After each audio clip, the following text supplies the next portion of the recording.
Hello friends, welcome back to our YouTube channel SSC tools. तो आज का topic है हमारा जलवायु। तो ज्योग्राफी की सीरीज़ में आज हम पढ़ने वाले हैं मानसून। तो मानसून पढ़ने के लिए क्वेश्चन पर आने से पहले हम कुछ चीज़ों को डिस्कस कर लेते हैं। तो कोशिश करेंगे हम मानसून को एक वीडियो में कंप्लीट करने की। हम कोशिश ये करेंगे कि हर टॉपिक को हम एक ही वीडियो में कंप्लीट करें, भले ही वो कितने भी देर का बने। तो आपको पेशेंस के साथ ये चीज़ें पढ़नी होंगी। अब कुछ चीज़ें हैं मानसून से रिलेटेड जो कि आपको पता होनी चाहिए, जैसे कि वायुदाब पेटियाँ क्या होता है। तो इसको पढ़ने के लिए सबसे पहले वायुदाब और टेम्परेचर के बीच रिलेशन पता होना चाहिए। तो ये वायुदाब है, प्रेशर और टेम्परेचर, इन दोनों के बीच इन्वर्स रिलेशन होता है। इन्वर्स रिलेशन यानी कि टेम्परेचर अगर कम है तो वायुदाब ज़्यादा होता है, और जहाँ टेम्परेचर ज़्यादा होता है वहाँ वायुदाब कम होता है। तो ये क्षोभ मंडल की बात हो रही है, इस तरह होता है।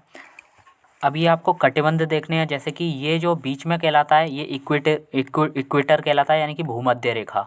तो भूमध्य रेखा के आसपास जो कटिबंध होता है 5 से 7 डिग्री ऊपर और 5 से 7 डिग्री नीचे। तो ये 0 डिग्री लाइन है, तो 0 डिग्री से 5 से 7 डिग्री ऊपर और 5 से 7 डिग्री साउथ में। तो ये जो कटिबंध कहलाता है ये उष्ण कटिबंध कहलाता है। ये जो एरिया है ये उष्ण कटिबंध, और इंग्लिश में इसे कहते हैं इक्वेटोरियल जोन। 23.5 डिग्री नॉर्थ की जो लाइन है ये कहलाती है ट्रॉपिक ऑफ कैंसर, यानी कि कर्क रेखा। और कर्क रेखा के 5 से 7 डिग्री उत्तर में और 5 से 7 डिग्री दक्षिण में ये जो एरिया कहलाता है ये उपोष्ण कटिबंध, यानी कि सब ट्रॉपिकल जोन कहलाता है। ठीक है। उसके बाद 66.5 डिग्री जो नॉर्थ वाली रेखा है, यानी कि 66.5 डिग्री उत्तरी अक्षांश रेखा जो है उसके 5 से 7 डिग्री ऊपर और 5 से 7 डिग्री नीचे का जो जोन है वो टेम्परेट जोन कहलाता है, या फिर इसको शीतोष्ण कटिबंधी भी कह देते हैं। फिर उसके बाद जो पोलर एरिया है ये पोलर जोन कहलाता है, यानी कि 90 डिग्री से नीचे 5 से 7 डिग्री साउथ में। ठीक है। ऐसे ही नीचे नाम दिया जाता है ये 23.5 डिग्री साउथ की जो अक्षांश है इसको ट्रॉपिक ऑफ कैप्रिकॉर्न कहते हैं, यानी कि मकर रेखा। और मकर रेखा से 5 से 7 डिग्री उत्तर और दक्षिण में जो ये एरिया है ये उपोष्ण कटिबंध, यानी कि सब ट्रॉपिकल जोन। जैसे ये सब ट्रॉपिकल जोन यहाँ है, ऐसे यहाँ दक्षिण का सब ट्रॉपिकल जोन ये है। फिर ये ऊपर जो हेमिस्फीयर होता है इसको नॉर्दर्न हेमिस्फीयर कहते हैं, यानी कि उत्तरी गोलार्ध। और नीचे जो आधा ये जोन होता है इसको हम दक्षिणी गोलार्ध कहते हैं, यानी कि साउदर्न हेमिस्फीयर। उसके बाद ये जो कटिबंध है 66.5 डिग्री साउथ के आसपास वो शीतोष्ण कटिबंध कहलाता है, और लास्ट में ये शीत कटिबंध कहलाता है। तो ये कटिबंध पता होने चाहिए। उसके बाद आता है कोरियोलिस फोर्स। तो कोरियोलिस फोर्स बहुत इंपॉर्टेंट है, ये भी पता होना चाहिए। तो ये जैसे अर्थ है हमारी, तो अर्थ आपको पता है अपनी धुरी, ये धुरी है यानी कि एक्सिस, एक्सिस के चारों ओर वेस्ट टू ईस्ट मूव करती है। आपको डायरेक्शन का भी ज्ञान होना चाहिए। ये ईस्ट है, ये वेस्ट है, ये नॉर्थ है और ये साउथ है। तो अर्थ कैसे रोटेट करती है? वेस्ट टू ईस्ट, इस तरह। तो अपनी धुरी के चारों ओर कैसे घूमती है? West to east. तो वेस्ट टू ईस्ट घूमने के कारण ये जो रोटेशन होता है, तो यहाँ लिखा भी है ये जो रोटेशन है, रोटेशन या घूर्णन या परिक्रमण कह देते हैं इसको, इसके कारण फ्री मूविंग बॉडीज़ जो होती हैं जैसे वाटर है, एयर है, इन पर एक फोर्स काम करने लगता है। इसको कोरियोलिस फोर्स का नाम दिया गया है। तो देख लो कोरियोलिस फोर्स क्या है। सतह की जो हवाएं होती हैं उसकी दिशा आमतौर पर दाब ढाल और पृथ्वी के घूमने से नियंत्रित होती हैं। जो भी पृथ्वी पर हवाएं चलती हैं सतह पर, तो वो वैसे तो दाब ढाल यानी कि जहाँ प्रेशर हाई होता है और दूसरी जगह अगर प्रेशर लो है तो हाई प्रेशर से लो प्रेशर की ओर हवाएं चलती हैं। ठीक है। तो इसको दाब ढाल कह देते हैं, और पृथ्वी के घूमने से नियंत्रित होती हैं, यानी कि पृथ्वी जो घूम रही थी अभी वेस्ट टू ईस्ट अपने एक्सिस के चारों ओर रोटेट कर रही थी, तो उसके कारण भी हवाओं की दिशा नियंत्रित होती है। तो अपनी धुरी के साथ पृथ्वी के घूमने के कारण हवाएं विक्षेपित हो जाती हैं। तो अपनी धुरी के कारण जो पृथ्वी घूमती है धुरी के चारों ओर, तो उसके कारण हवाएं क्या होती हैं? विक्षेपित हो जाती हैं। जो बल हवाओं को दिशा को बाधित करता है, मतलब जब हवाएं विक्षेपित हो जाती हैं तो उन पर एक बल कार्य करने लगता है, तो उसको हम विक्षेपण या बल या कोरियोलिस बल कह देते हैं। तो direction of surface wind is usually controlled by the pressure gradient और the rotation of the earth. जो रोटेशन ऑफ द अर्थ के कारण, यानी कि पृथ्वी के परिक्रमा के कारण जो बल कार्य करने लगता है इन फ्री मूविंग बॉडीज़ पर, वही होता है कोरियोलिस बल। तो इसके लक्षण क्या होते हैं वो देख लेते हैं। कोरियोलिस बल अपने आप में एक बल नहीं है, बल्कि पृथ्वी के घूर्णन गति के कारण एक प्रभाव है। ठीक है। कोरियोलिस बल किसी भी ऐसी वस्तु पर प्रभावित होता है जो गति में होती है, जैसे कि हवा है, पक्षी उड़ता हुआ है, विमान है, बैलिस्टिक मिसाइल, लंबी दूरी की तोपें आदि इन पर। कोरियोलिस बल हवा की दिशा को प्रभावित करता है, ना कि हवा की गति को। तो कोरियोलिस बल के कारण हवा की गति पर कोई प्रभाव नहीं पड़ता, बल्कि हवा की गति प्रेशर ग्रेडियंट पर निर्भर करती है। जैसे यहाँ वायुदाब अंतर यहाँ ज़्यादा है, यहाँ अगर 1030, यहाँ 1000, यहाँ 930 है, तो यहाँ के 100 अंतर है, और यहाँ 1030 है, यहाँ 980 है, तो यहाँ केवल 50 का अंतर है। तो वायुदाब अंतर यहाँ ज़्यादा है, तो यहाँ इस जगह फर्स्ट कंडीशन में, केस 1 में जो हवा की स्पीड है वो ज़्यादा होगी। ठीक है, तो विंड स्पीड किस में ज़्यादा है? केस 1 में ज़्यादा है, केस 2 में कम है। तो वायुदाब अंतर जहाँ ज़्यादा होता है वहीं विंड की स्पीड भी ज़्यादा होती है। और विंड की डायरेक्शन लेकिन कोरियोलिस फोर्स पर निर्भर करती है, और कोरियोलिस फोर्स किसके कारण होता है? Due to rotation of the earth. Earth का अपनी धुरी की ओर चारों ओर घूमना, जैसे ये अर्थ है, इसकी धुरी की ओर चारों ओर वेस्ट टू ईस्ट मूव करती है, उसके कारण। अब इसकी डायरेक्शन देखेंगे। अच्छा, एक और चीज़ है, कोरियोलिस बल का परिमाण जो होता है वो हवा की गति से निर्धारित होता है, यानी कि हवा की गति जितनी अधिक होगी, परिणामी विक्षेपण बल उतना ही अधिक होता है। तो परिणामी जो कोरियोलिस बल है, हवा की गति जितनी ज़्यादा होगी उतना ही ज़्यादा होगा। और दूसरी बात यह है कि ध्रुवों पर जो होता है वो अधिकतम होता है। जो कोरियोलिस फोर्स होता है वो पृथ्वी के ध्रुव, जैसे ध्रुव है यहाँ अधिकतम होता है, और भूमध्य रेखा पर कोरियोलिस फोर्स न्यूनतम होता है और शून्य भी हो सकता है। फिर अब कोरियोलिस बल की दिशा कैसी होती है उसको बताने के लिए फेरल का डिफ्लेक्शन लॉ आया। फेरल्स लॉ ऑफ डिफ्लेक्शन, फेरल का परिवर्तन नियम, फेरल्स लॉ ऑफ डिफ्लेक्शन। ये क्या है? तो ये बताता है उत्तरी गोलार्ध जो है, ये है उत्तरी गोलार्ध। तो उत्तरी गोलार्ध में जो भी हवा अगर सपोज इस डायरेक्शन में चल रही है, तो वो कोरियोलिस बल क्या होता है? वेस्ट टू ईस्ट अर्थ इस तरह मूव करती है, इस तरह रोटेट करती है। तो इसके कारण कोई भी अगर हवा ये इस डायरेक्शन में चल रही है, तो वो नॉर्दर्न हेमिस्फीयर में अपने राइट साइड मुड़ जाती है, यानी कि डिफ्लेक्ट हो जाती है। और अगर कोई भी हवा नॉर्दर्न हेमिस्फीयर में इस डायरेक्शन में चल रही है, तो वो अपने लेफ़्ट साइड मूव कर जाती है। तो इसका लेफ़्ट साइड क्या होगा? ये होगा। तो ये कोरियोलिस बल की दिशा को बताने के लिए फेरल का डिफ्लेक्शन लॉ है। तो इसको आइए जान लेते हैं। तो कोरियोलिस बल के कारण सभी हवाएं उत्तरी गोलार्ध में तो दाईं ओर और दक्षिणी गोलार्ध में बाईं ओर विक्षेपित किया जाता है। तो इसको फेरल का डिफ्लेक्शन लॉ कह देते हैं। और यही कारण है कि हवाएं उत्तरी गोलार्ध में जब चक्रवात की स्थिति होती है, तो चक्रवात को बनाने के लिए निम्न वायुदाब केंद्र के चारों ओर वामावर्त यानी कि एंटी क्लॉकवाइज घूमती है। जैसे अगर ये पृथ्वी का उत्तरी गोलार्ध है, तो उत्तरी गोलार्ध में जैसे साइक्लोन आया, साइक्लोन की हवा इस डायरेक्शन में मूव कर जाएगी। जैसे कि आपको पता है, अगर कोई भी जैसे ये नॉर्दर्न हेमिस्फीयर में अगर कोई हवा इस डायरेक्शन में है, तो वो अपने राइट साइड डिफ्लेक्ट हो जाएगी फेरल के लॉ के अकॉर्डिंग। तो राइट साइड में जैसे ही वो मूव होती है इस डायरेक्शन में, तो और आपको पता है चक्रवाती स्थिति में हवा चारों ओर घूमेगी, तो इस तरह घूमती है, तो वो एंटी क्लॉकवाइज मूव करने लगती है। एंटी क्लॉकवाइज मतलब उत्तरी गोलार्ध में सपोज कोई साइक्लोनिक कंडीशन है, तो वो इस डायरेक्शन में मूव करने लगी। इस डायरेक्शन का मतलब ये है वो अपने राइट साइड, जैसे अगर उसको इस डायरेक्शन में जाना था लेकिन वो इस डायरेक्शन में चली गई, यानी कि अपने राइट साइड मुड़ गई है। और इसी तरह ठीक दक्षिणी गोलार्ध की बात करें तो वो अपने लेफ़्ट साइड मूव कर जाती है। जैसे अगर कोई ये है तो वो अपना उसका लेफ़्ट साइड ये होगा, तो लेफ़्ट साइड मूव कर जाती है, तो इसलिए वो क्लॉकवाइज मूव करने लगती है। तो चक्रवात जो होते हैं, चक्रवात ऊपर जो होता है, ऊपर यानी कि उत्तरी गोलार्ध में जो साइक्लोन आते हैं उसकी दिशा हमेशा कैसी होती है? एंटी क्लॉकवाइज यानी कि इस डायरेक्शन में होती है, क्योंकि हवा हमेशा अपने जैसे उसको जाना इस तरह था लेकिन वो अपने राइट साइड मुड़ जाती है।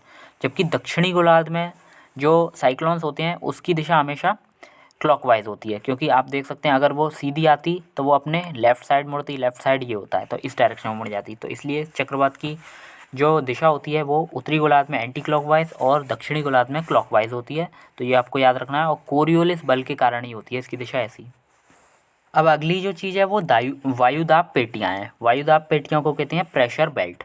तो प्रेशर आपको पहले बताया था, जहाँ टेम्परेचर ज़्यादा होता है वहाँ प्रेशर कम होता है, तो हम वायुदाब पेटियों को इसी प्रेशर के आधार पर नाम देंगे। जैसे कि ये है इक्वेटर पर आपको पता है यहाँ टेम्परेचर ज़्यादा होगा, फिर टेम्परेचर कम होगा, फिर टेम्परेचर ज़्यादा होगा, फिर पोल पर कम होगा। तो इस प्रेशर की वजह से क्या होता है? टेम्परेचर की वजह से प्रेशर पर प्रभाव क्या पड़ता है ये देख लेते हैं। तो आपको ये जान लेना है कि जैसे ये जो जोन है जिसको हम कह देते हैं, हमने पढ़ा था उष्ण कटिबंध यानी कि इक्वेटोरियल जोन, और ये जो जोन होता है वो होता है पोलर जोन। तो ये दोनों तो थर्मल यानी कि थर्मल एक तरह से जोन है, यानी कि इनका जो टेम्परेचर पर निर्भर, इनका प्रेशर जो है वो टेम्परेचर पर निर्भर करता है। ये दोनों जोन टेम्परेचर पर निर्भर करते हैं, तो इसलिए थर्मल जोन कहलाते हैं। जबकि ये दो जोन है जो ट्रॉपिकल जोन है, सब ट्रॉपिकल और टेम्परेट, तो ये जो जोन है ये डायनेमिक जोन है। ये केवल इन पर, थर्मल जोन पर निर्भर नहीं करते, इनके और भी कारण हो सकते हैं। तो इसलिए इन दोनों को आपको अभी याद रखना है कि जो उष्ण कटिबंध है और शीत कटिबंध, ये दोनों थर्मल जोन के अंतर्गत आते हैं। तो इसका जो भी निर्धारण होता है वो तापमान के आधार पर होता है, प्रेशर का। और ये जो दो जोन है, सब ट्रॉपिकल और टेम्परेट, जिसे कहते हैं उपोष्ण और शीतोष्ण, ये डायनामिक बेल्ट कहलाती है, क्योंकि ये केवल टेम्परेचर पर ही निर्भर नहीं करती, इसके और भी कारण हो सकते हैं। तो अब जानेंगे सबसे पहले अब वायुदाब पेटियाँ कैसे कैसे, क्या नाम दिया जाता है इन्हें। तो आपको इस तरह जानना है कि जैसे आपको ये समझना है कि यहाँ टेम्परेचर ज़्यादा होता है, फिर ऊपर टेम्परेचर कंपैरेटिवली कम होता है, फिर यहाँ थोड़ा सा और ज़्यादा हो जाता है कंपैरेटिवली, फिर यहाँ टेम्परेचर बहुत ही ज़्यादा कम हो जाता है। तो ये टेम्परेचर की बात रही है। अगर हम दूसरी तरफ बात करें प्रेशर की, तो आपको ये पता है टेम्परेचर और प्रेशर में इन्वर्स रिलेशन होता है। यहाँ टेम्परेचर ज़्यादा है इस जगह इक्वेटर पर, तो यहाँ प्रेशर कम होगा। प्रेशर कम होगा तो इस बेल्ट का नाम हम दे देते हैं उष्ण निम्न वायुदाब पेटी। वायुदाब क्या यहाँ निम्न है, तो निम्न वायुदाब पेटी, तो उष्ण निम्न वायुदाब पेटी कह दिया हमने। फिर उसके बाद हम चलते हैं इस तरफ, यानी कि सब ट्रॉपिकल जोन में। सब ट्रॉपिकल जोन में आपको पता है प्रेशर ज़्यादा होगा, क्योंकि यहाँ टेम्परेचर कम है तो यहाँ प्रेशर ज़्यादा होगा। प्रेशर ज़्यादा होगा तो इसलिए इसको नाम दे दिया उपोष्ण उच्च वायुदाब पेटी। फिर अगले जोन में चलते हैं 66.5 डिग्री वाले में। तो यहाँ आपको पता है प्रेशर कैसा होगा, टेम्परेचर ज़्यादा है तो प्रेशर यहाँ कम होगा, क्योंकि यहाँ टेम्परेचर ज़्यादा है, तो टेम्परेचर ज़्यादा है तो प्रेशर कम, और प्रेशर कम है तो इसको शीतोष्ण निम्न वायुदाब पेटी। और ठीक इसके अपोजिट यहाँ शीत उच्च, क्योंकि यहाँ टेम्परेचर प्रेशर ज़्यादा होगा तो शीत उच्च वायुदाब पेटी। तो ये इस तरह हमने नाम दे दिए हैं। तो वायुदाब के आधार पर हमने वायुदाब पेटियों को इस तरह नाम दे दिए थे। अब हम हवा की दिशा देखेंगे। तो उष्ण निम्न वायुदाब पेटी कैसे है ये आपको समझ में आ गया, क्योंकि यहाँ टेम्परेचर ज़्यादा तो प्रेशर कम, प्रेशर कम होने की वजह से इसका नाम दे दिया था हमने उच्च निम्न वायुदाब कटिबंध। ऐसे ही यहाँ है उपोष्ण उच्च वायुदाब कटिबंध, फिर शीतोष्ण निम्न वायुदाब और शीत उच्च दाब। तो ये प्रेशर बेल्ट्स के नाम दे दिए। अब प्रेशर बेल्ट का डायरेक्शन कैसे कैसे हवा की होगी, ये कैसे निर्धारण करेगा ये देखेंगे। अच्छा, दो हमने बताया था, जैसे ये तो थर्मल हाई है और ये थर्मल लो है, तो इस जोन को थर्मल लो कह देते हैं, क्योंकि ये टेम्परेचर लो होता है तो थर्मल लो, और ये टेम्परेचर की वजह से एक सेकेंड, इनका जो वायुदाब होता है वो कम होता है, तो इसलिए इसको थर्मल लो कह देते हैं। थर्मल का मतलब टेम्परेचर होता है, ये बात सही है, लेकिन लो यहाँ टेम्परेचर को नहीं दिखा रहा है, ये वायुदाब को दिखा रहा है, तो थर्मल लो बेल्ट कह देते हैं इसको। और थर्मल हाई कैसे कह देते हैं, तो थर्मल मतलब टेम्परेचर, और टेम्परेचर यहाँ बहुत कम होता है, टेम्परेचर कम होने की वजह से यहाँ वायुदाब उच्च होता है, इसलिए यहाँ थर्मल हाई कह देते हैं। अब थर्मल वर्ड इसलिए आया क्योंकि ये जो जोन है इक्वेटर वाला और एक पोलर वाला जोन, ये दोनों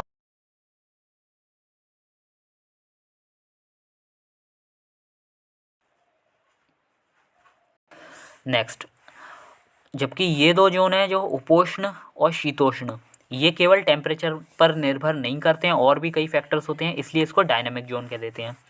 तो अब डायनेमिक हाई कौन सा है, तो यहाँ उच्च दाब है तो यहाँ डायनेमिक हाई कह देते हैं इसको, उपोष्ण वाले को। और जो शीतोष्ण होता है इसको निम्न टेम्परेचर होता है, यहाँ कम टेम्परेचर की वजह से इसको कह देते हैं डायनेमिक लो कह देते हैं। तो ये चीज़ें ध्यान रखनी है। अब डायरेक्शन देखते हैं, विंड की, हवा की डायरेक्शन कैसे कैसे चलती है। तो आपने ये देखा था कि हवा हमेशा उच्च वायुदाब से निम्न की ओर चलती है, तो अगर इस दिशा में बात करें तो ये उच्च है और ये निम्न वायुदाब है, तो हवा हमेशा इस डायरेक्शन में मूव कर रही है, उच्च से निम्न की ओर। ठीक है, फिर अगले अगर जोन में देखा तो ये तो उच्च वायुदाब है और ये निम्न वायुदाब है, तो उच्च से निम्न की ओर अगेन ये इस डायरेक्शन में मूव कर जाती है। फिर यहाँ उच्च वायुदाब है, यहाँ निम्न वायुदाब है, तो उच्च से निम्न की ओर अगेन ये मूव कर जाती है। और इसी तरह साउथ में भी होता है कि उच्च से निम्न की ओर इस डायरेक्शन में मूव करेगी। ठीक है, फिर ये उच्च है ये निम्न है तो ये इस डायरेक्शन में मूव करेगी। ठीक है, ऐसे यहाँ ये इस डायरेक्शन में मूव करेगी उच्च से निम्न की ओर, तो ये दिखाया गया है। उसके बाद क्या डायरेक्शन सच में इन्हीं सीधे सीधे मूव करती है, विंड की डायरेक्शन सीधे सीधे होती है? तो आपने कोरियोलिस बल पढ़ा था। तो जो उत्तरी गोलार्ध होता है, ये जो नॉर्दर्न हेमिस्फीयर है, इसमें जो हवा है उसकी डायरेक्शन हमेशा कैसे होती है, अपने राइट साइड मूव कर जाती है। तो राइट साइड कैसे देखना है आपको, ये देखना है ये एरो का मुंह कहाँ है। तो आपको एरो का जहाँ मुंह होता है उसी तरफ अपना मुंह करके खड़े हो जाना है और फिर देखना है इसका राइट साइड कहाँ है, तो उधर ही डिफ्लेक्ट कर देना है। जैसे कि ये हवा अभी हमने देखी, ये इस डायरेक्शन में जा रही है, तो इस डायरेक्शन में इसका राइट साइड क्या होगा, तो ये उत्तरी गोलार्ध में आ रही है, तो उत्तरी गोलार्ध में इसका राइट साइड हमेशा क्या होगा, ये हो जाएगा इसका राइट, क्योंकि ये अगर इस डायरेक्शन में है तो इसका राइट ये हो जाएगा। तो ये हवा इस तरफ ना चल करके थोड़ा डिफ्लेक्ट हो जाती है फेरल के लॉ के अकॉर्डिंग, फेरल के डिफ्लेक्शन लॉ के अकॉर्डिंग। तो कोरियोलिस बल के कारण इसकी डायरेक्शन ऐसे हो जाती है। ठीक है, इसके बाद जब ये इस तरह चल रही है हवा, तो इसलिए हमने इसको राइट साइड मूव करा दिया, तो ये इसकी डायरेक्शन, जैसे इसकी डायरेक्शन ऐसे थी लेकिन अब ये ऐसे मूव करने लगेगी। ठीक है, तो इसको हम इस तरह दिखा देते हैं, इस डायरेक्शन में मूव करने लगी। अब इसके बाद लास्ट वाली जो हवा इस डायरेक्शन में जा रही है वो भी अपने राइट साइड मूव कर जाएगी, तो इसका राइट साइड क्या होगा, ये वाला, तो ये अपने राइट साइड इस तरह चलेगी। ठीक है, तो इसी तरह सेम दक्षिणी गोलार्ध में हम देखते हैं, दक्षिणी गोलार्ध में अपने लेफ़्ट साइड मूव कर जाएगी। जैसे ये हवा इस तरह जा रही है, विंड की डायरेक्शन ये है, तो इसका लेफ़्ट साइड क्या होगा, अगर कोई हवा इस तरफ जा रही है तो इसका लेफ़्ट साइड जो होगा वो ये होगा। तो अब इस जोन में जो है वो इस तरह मूव कर जाती है लेफ़्ट साइड, फेरल के लॉ के अकॉर्डिंग, कोरियोलिस बल के कारण ये सब होता है। फिर हवा उच्च वायुदाब से निम्न वायुदाब की ओर चल रही है इस डायरेक्शन में, तो इसका लेफ़्ट साइड क्या होगा, अब इसका लेफ़्ट साइड क्या होगा, इसका लेफ़्ट साइड ये होगा, तो अपने लेफ़्ट साइड इस तरह मूव कर गई। लास्ट में ऐसे ही यहाँ उच्च वायुदाब से निम्न की ओर चल रही है, तो ये भी अपने लेफ़्ट साइड इस तरह मूव कर जाती है। ठीक है, तो ये आपको हवा की डायरेक्शन पता लग गई। अब हम नाम देंगे धीरे धीरे। तो ये क्यों हो रहा था ये भी हमने बता दिया, कोरियोलिस बल के कारण होता है। और कोरियोलिस बल जो है वो मैक्सिमम होता है कहाँ, ध्रुवों पर, ध्रुवों पर कोरियोलिस बल अधिकतम होता है, ये हमने देखा भी था। और जो उत्तरी गोलार्ध होता है उसमें अपने राइट साइड डिफ्लेक्ट कर जाती है हवा कोरियोलिस बल के कारण, और दक्षिणी गोलार्ध में लेफ़्ट साइड। अब इसी आधार पर हम इन हवाओं का नाम देंगे। जैसे ये जो विंड है वो इस डायरेक्शन में चल रही थी, उपोष्ण उच्च से उष्ण निम्न वायुदाब की ओर, तो इसकी डायरेक्शन हम कैसे देखते हैं, देखो आपको ये चीज़ पता होनी चाहिए, ये ईस्ट है, ये वेस्ट है, ये नॉर्थ है, ये साउथ है। अगर कोई हवा इस डायरेक्शन में चल रही है तो इसको नॉर्थ और ईस्ट का नाम देंगे, क्योंकि ये इसकी जो एरो का पूंछ है ये नॉर्थ ईस्ट डायरेक्शन से निकलता हुआ आ रहा है, तो नॉर्थ ईस्ट बोल देंगे।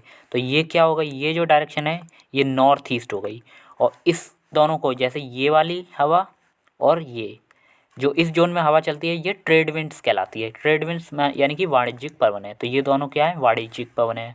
और वाणिज्यिक पवनों की दिशा के अकॉर्डिंग इसको नॉर्थ ईस्ट ट्रेड विंड कह दिया और इसको साउथ ईस्ट ट्रेड विंड कह दिया, क्योंकि नीचे वाली जो है हवा इसकी डायरेक्शन ये है, और कोई अगर इस डायरेक्शन से आ रहा है तो ये क्या होता है, ईस्ट, और ये होता है साउथ, तो साउथ ईस्ट ट्रेड विंड्स कह दिया हमने इसको, तो ये साउथ ईस्ट ट्रेड विंड हो गई। उसके बाद एक ये हवा है और दूसरी ये है, इसकी दिशा में ऐसी है और इसकी दिशा ऐसी है। तो दिशा को बाद में देखेंगे, पहले इनका कहते क्या है, तो ये पछुआ पवनें होती हैं, पछुआ पवनें कह देते हैं इन दोनों को। और पछुआ पवनें जो होती हैं इसको इंग्लिश में वेस्टर्लीज कह देते हैं, तो यहाँ लिखा भी है वेस्टर्लीज। और अब इसकी डायरेक्शन देख लेते हैं, तो इसकी डायरेक्शन ये है, तो इसकी डायरेक्शन यहाँ से निकलती हुई आ रही है, तो ये साउथ है, ये वेस्ट है, तो साउथ वेस्ट कह देते हैं। अब साउथ और वेस्टर्लीज तो कह ही रहे हैं, तो साउथ वेस्टर्लीज का नाम दे दिया हमने, साउथ वेस्टर्लीज। और जो ये वाली हवा है तो ये इस डायरेक्शन से आ रही है, कहाँ से आ रही है, ये नॉर्थ है, ये ईस्ट है, तो हमने इसको नॉर्थ ईस्टर्लीज कह दिया, नॉर्थ वेस्टर्लीज। ये हवा इस डायरेक्शन में जाए तो नॉर्थ वेस्टर्लीज। उसके बाद लास्ट में ये जो हवा है, ये वाली और ये वाली, इसको हम ईस्टर्लीज कह देते हैं, यानी कि परवा पवनें कह देते हैं। और परवा पवनें जो होती हैं उसकी दिशा के अकॉर्डिंग आप यहाँ से देख सकते हैं, ये परवा पवनें इस तरह निकल रही हैं, तो इसको हमने नॉर्थ ईस्टर्लीज कह दिया, नॉर्थ ईस्टर्लीज, क्योंकि ये नॉर्थ से निकल रही हैं, तो नॉर्थ ईस्टर्लीज। और जो नीचे वाली हैं ये इस डायरेक्शन में जा रही हैं, तो इसको हमने क्या कह दिया, साउथ ईस्टर्लीज, क्यों ईस्टर्लीज तो है ही है, तो साउथ ईस्टर्लीज कह दिया। तो इनका नाम एक बार देख लेना ध्यान से, ये वाली और ये वाली जो हवा है इसको हमने वाणिज्यिक पवन है यानी कि ट्रेड विंड्स कह दिया, ट्रेड विंड्स यहाँ लिखा भी है, ये ट्रेड विंड्स। फिर उसके बाद ये वाली हवा है और जो ये वाली हवा है इसको हमने कह दिया पछुआ पवन है। उसके बाद लास्ट जो ये वाली है और ये वाली है इनको हमने क्या कह दिया था, परवा पवन है। परवा पवन को ईस्टर्लीज कह दिया। और इंग्लिश में इसका नाम इम्पोर्टेंट है, याद रखना। जो उष्ण निम्न वायुदाब से उपोष्ण उच्च वायुदाब की ओर चलती है तो उसको नॉर्थ ईस्ट ट्रेड विंड, और जो ये नीचे साउथ में चलती है इसको साउथ ईस्ट ट्रेड विंड कह देते हैं। फिर उसको साउथ वेस्टर्लीज, उसके बाद ऊपर नॉर्थ ईस्टर्लीज, फिर नॉर्थ वेस्टर्लीज, फिर साउथ ईस्टर्लीज। तो ये सारे नाम हैं। उसके बाद शिफ्टिंग ऑफ प्रेशर बेल्ट पढ़ने वाले हैं, प्लेनेटरी विंड्स पढ़ने वाले हैं, यानी कि वायुदाब पेटियाँ और हवाओं का स्थानांतरण। तो जैसे कि ये अगर हमारा ग्लोब है, ये भूमध्य रेखा होती है, भूमध्य रेखा के आसपास जो कटिबंध होता है उसको हमने डोलड्रम कटिबंध कह दिया। डोलड्रम कटिबंध भूमध्य रेखा के 5 डिग्री ऊपर और 5 डिग्री नीचे तक ये जो कटिबंध दिख रहा है इसको हमने डोलड्रम कटिबंध कह देते हैं। और फिर उसके बाद 23.5 डिग्री नॉर्थ और 23.5 डिग्री साउथ में जो ये कटिबंध होता है इसके आसपास का क्षेत्र, उसको हम अक्षांश कह देते हैं। अश्व अक्षांश यानी कि हॉर्स लैटिट्यूड्स। तो यहाँ लिखा भी है डोलड्रम कटिबंध क्या होता है, उष्ण निम्न वायुदाब पेटी के 5 डिग्री नॉर्थ और 5 डिग्री साउथ, यानी कि ये है उष्ण निम्न वायुदाब पेटी। इसके 5 से 7 डिग्री नॉर्थ साउथ में जो ये पेटी है उसको डोलड्रम कटिबंध कह दिया था। उसके बाद हॉर्स लैटिट्यूड्स ये हो जाती हैं, ये हॉर्स लैटिट्यूड्स दोनों हो गए। इसको हमने उपोष्ण उच्च वायुदाब पेटी कह दिया। ये 30 डिग्री के आसपास रहते हैं, 30 डिग्री नॉर्थ और 30 डिग्री साउथ। उसके बाद ये देख लेना हेडली सेल क्या होता है, फेरल सेल क्या होता है, पोलर सेल क्या होता है। तो जब सूर्य की किरणें भूमध्य रेखा पर सीधी होती हैं तो आपको ये पता है, जैसे हमने ये देखा था, ये हमारा ग्लोब था, ये भूमध्य रेखा, ये ऊपर और नीचे ये ट्रॉपिक ऑफ कैंसर और ट्रॉपिक ऑफ कैप्रिकॉर्न, फिर 66.5 डिग्री नॉर्थ और 66.5 डिग्री साउथ। तो यहाँ हमने देखा था कि जैसे यहाँ टेम्परेचर ज़्यादा तो प्रेशर कम, फिर यहाँ प्रेशर ज़्यादा, फिर वायुदाब यहाँ कम, फिर वायुदाब यहाँ ज़्यादा। तो इस व्यू को हमें इस तरह देखते हैं कि यहाँ से वायुदाब कम है तो हवाएं हमेशा ऊपर उठती हैं और फिर ये इस डायरेक्शन में चली जाएगी और एक हवा नीचे आ जाएगी। ऐसे ही यहाँ वायुदाब कम है तो ये ऊपर उठने लगेगी हवा और ये यहाँ से मुड़ती हुई नीचे आ जाएगी। फिर ऐसे ही यहाँ प्रेशर ज़्यादा कम था, यहाँ से उठ के ये हवा नीचे आ गई।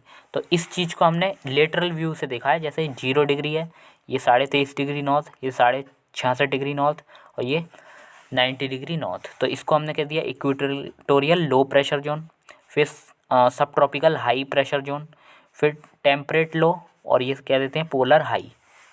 तो ये टेम्परेचर के अकॉर्डिंग है। लो प्रेशर है तो इसे हमने लो नाम दे दिया, इक्वेटोरियल लो प्रेशर। फिर हाई प्रेशर है तो सब ट्रॉपिकल हाई, फिर लो प्रेशर है, फिर टेम्परेट लो, और ये हाई प्रेशर है तो पोलर हाई। तो इस तरह हमने इसका नाम कर दिया। उसके बाद अब ये देखेंगे यहाँ लो प्रेशर है तो यहाँ हवा लो प्रेशर है तो हमेशा ऊपर उठती है हवा, यानी कि वायुदाब कम होता है तो हवा ऊपर उठ रही है।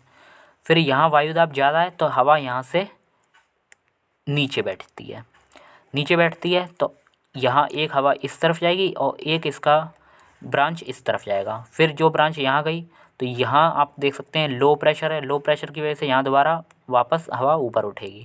ऊपर उठने के बाद एक डायरेक्शन इधर जाएगी, आधी हवा इधर जाएगी। तो इधर जो जाएगी वो आपको पता है इधर नीचे बैठती है तो यहाँ नीचे बैठ रही है। फिर यहाँ हाई प्रेशर है तो यहाँ भी नीचे बैठेगी, फिर नीचे बैठ के ये लो की ओर इस तरह मूव कर जाएगी। तो ये आपने देखा कि 3 तरह के सेल बने हैं। तो ये हवा इस तरह मूव करने लग गई तो ये जो सेल बना पहला तो उसको हमने हेडली सेल नाम दिया, हेडली सेल। फिर दूसरा सेल में हवा ये इस डायरेक्शन में जा रही है तो इसको हमने नाम दिया फेरल सेल नाम दिया। फिर तीसरी हवा जो है वो हमने देखा इस डायरेक्शन में जा रही है तो इसको हमने क्या नाम दिया, पोलर सेल। अब ये आगे जाके काम आएंगे, ये सेल कैसे होता है, कैसा होता है, इसका काम क्या होता है। तो हमें बस अभी के लिए इतना जानना था, लो प्रेशर है तो हवा ऊपर उठ रही है और हाई प्रेशर है तो हवा नीचे बैठ रही है। फिर लो प्रेशर है हवा ऊपर, फिर हाई प्रेशर है तो नीचे। अब ये कैसे कैसे क्या काम होता है, इसका यूज़ क्या है, तो ये हम आगे जाके पढ़ने वाले हैं अभी। और अगर आपको नाम में दिक्कत हो रही है तो आप यहाँ से नाम याद कर लेना। इक्वेटोरियल लो प्रेशर बेल्ट, इसको कहते हैं उष्ण निम्न वायुदाब पेटी। सब ट्रॉपिकल हाई को कहते हैं उपोष्ण उच्च वायुदाब पेटी। ट्रॉपिकल लो कहते हैं शीतोष्ण निम्न वायुदाब पेटी। और पोलर हाई को कहते हैं शीत उच्च वायुदाब पेटी। अब हम केस 2 और केस 3 देखने वाले हैं। जब सूर्य की किरणें जून में 23.5 डिग्री नॉर्थ में लंबवत होती हैं और सूर्य की किरणें फिर 23.5 डिग्री साउथ में मकर रेखा में चली जाती हैं जब लंबवत, तब देखेंगे। तो केस 2 में पहले देखते हैं जब सूर्य कहाँ आ जाता है। जैसे आपने देखा कि ये हमारा ग्लोब है, तो ये हमारी अर्थ है। तो अर्थ में ये इक्वेटोरियल लो था। इक्वेटोरियल लो क्योंकि यहाँ प्रेशर ज़्यादा था, सॉरी टेम्परेचर ज़्यादा था और प्रेशर कम होने की वजह से हमने इक्वेटोरियल लो नाम दे दिया इसको। तो इक्वेटोरियल लो नाम दे दिया है। तो यहाँ प्रेशर कम होता है और डोलड्रम कटिबंध कहलाता है, हमने लिखा भी है। फिर यहाँ प्रेशर हाई होता है तो सब ट्रॉपिकल हाई। फिर यहाँ प्रेशर अगेन लो होता है तो टेम्परेट लो, TL शॉर्ट में लिख दिया है। यहाँ प्रेशर हाई होता है तो यहाँ पोलर हाई। अब हम देख रहे हैं जब सूर्य क्या करता है। सूर्य वैसे तो मोस्टली जो साल भर होता है यहाँ 2 बार परपेंडिकुलर होता है। अच्छा ये भी एक सेकंड देख लेते हैं। देखो आपको ये चीज़ समझना होगा, सपोज़ ये सन है और ये अर्थ सन के चारों ओर ये घूम रही है। तो अर्थ जब घूमती है तो ये आपको डेट याद रखनी है 21 मार्च को। 21 मार्च को तो जो क्या कहते हैं अर्थ होती है, सॉरी सन की जो लाइट होती है वो 21 मार्च को कहाँ पड़ती है। तो 21 मार्च को तो सन की जो लाइट होती है वो 0 डिग्री पर परपेंडिकुलर होती है। 0 डिग्री यानी कि जैसे ये अर्थ है तो अर्थ का ये 0 डिग्री है। 0 डिग्री यानी कि भूमध्य रेखा। तो सन कहाँ होता है, इस जगह। तो सन की जो रेज़ होती है वो ये परपेंडिकुलर पड़ती है 0 डिग्री पर। तो 21 मार्च को। फिर उसके बाद आती है जून की बारी। तो 21 जून को जो सूर्य की किरणें होती है 21 जून को वो 23.5 डिग्री नॉर्थ में लंबवत होती है। लंबवत यानी कि अगर ये अर्थ है तो ये 0 डिग्री हो गया। फिर ये 23.5 डिग्री है, 23.5 डिग्री नॉर्थ है। तो यहाँ अब सन यहाँ आ जाता है इस जगह 23.5 डिग्री नॉर्थ पे 21 जून को। तो फिर सन की जो रेज़ होती हैं वो यहाँ से लंबवत पड़ती हैं इस डायरेक्शन में। फिर 21 जून के बाद आते हैं 23 सितंबर। 23 सितंबर को फिर यहाँ देखा 23 सितंबर को फिर वो वापस से 0 डिग्री पर लंबवत आ जाता है। सूर्य पहले देखो यहाँ था सूर्य, फिर वो यहाँ चला गया। यहाँ कब था, यहाँ 21 मार्च को था, इस 21 मार्च को था। फिर ऊपर आ गया था। ऊपर कब आ गया था, जून में आ गया था। मार्च के बाद अप्रैल मई जून, तो ऊपर आ गया। फिर वो वापस नहीं जाएगा तो वापस यहाँ आ गया बीच में। तो ये कब आ गया, ये आ गया 23 सितंबर को। 23 सितंबर को फिर वापस दक्षिण में आ जाता है, वो दिसंबर में आ जाता है। तो ये 23.5 डिग्री जो क्या कहते हैं साउथ है वहाँ आ जाता है। तो आप ऐसे भी याद कर सकते हो, ये जो 2 डेट हैं 21 जून और 22 दिसंबर। तो 21 जून को तो 23.5 डिग्री नॉर्थ यानी कि ट्रॉपिक ऑफ कैंसर जिसे कर्क रेखा कहते हैं उस पर लंबवत पड़ती हैं सूर्य की किरणें।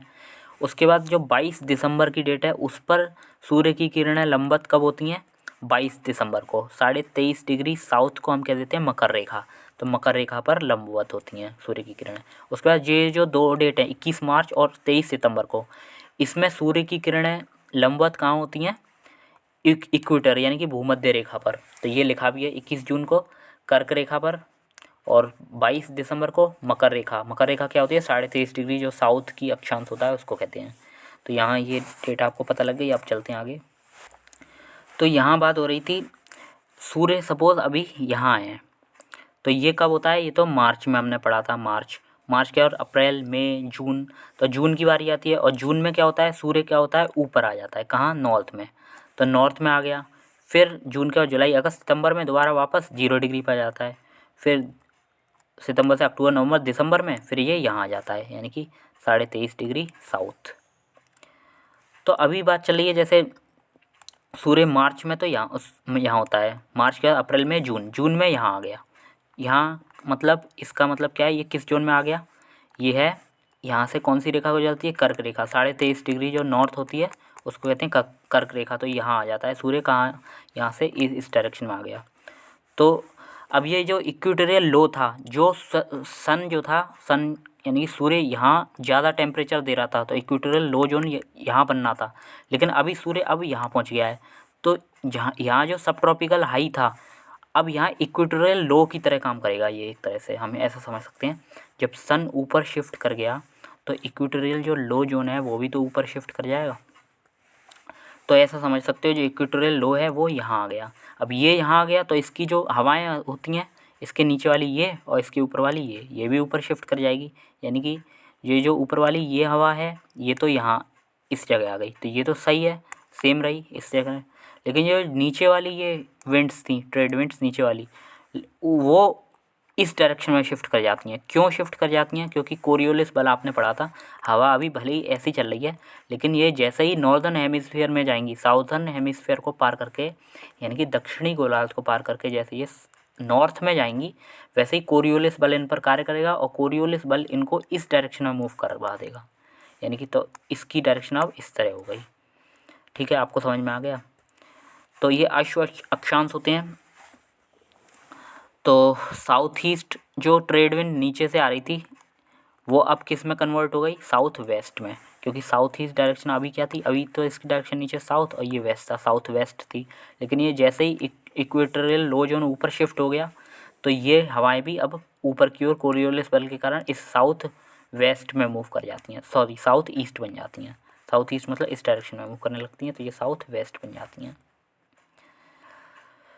सेम ऐसे ही अब दूसरी कंडीशन केस 3 में, जब सूर्य 23.5 डिग्री साउथ यानी मकर रेखा पर लंबवत हो जाता है, तब क्या होता है? तब भी सेम यही होता है।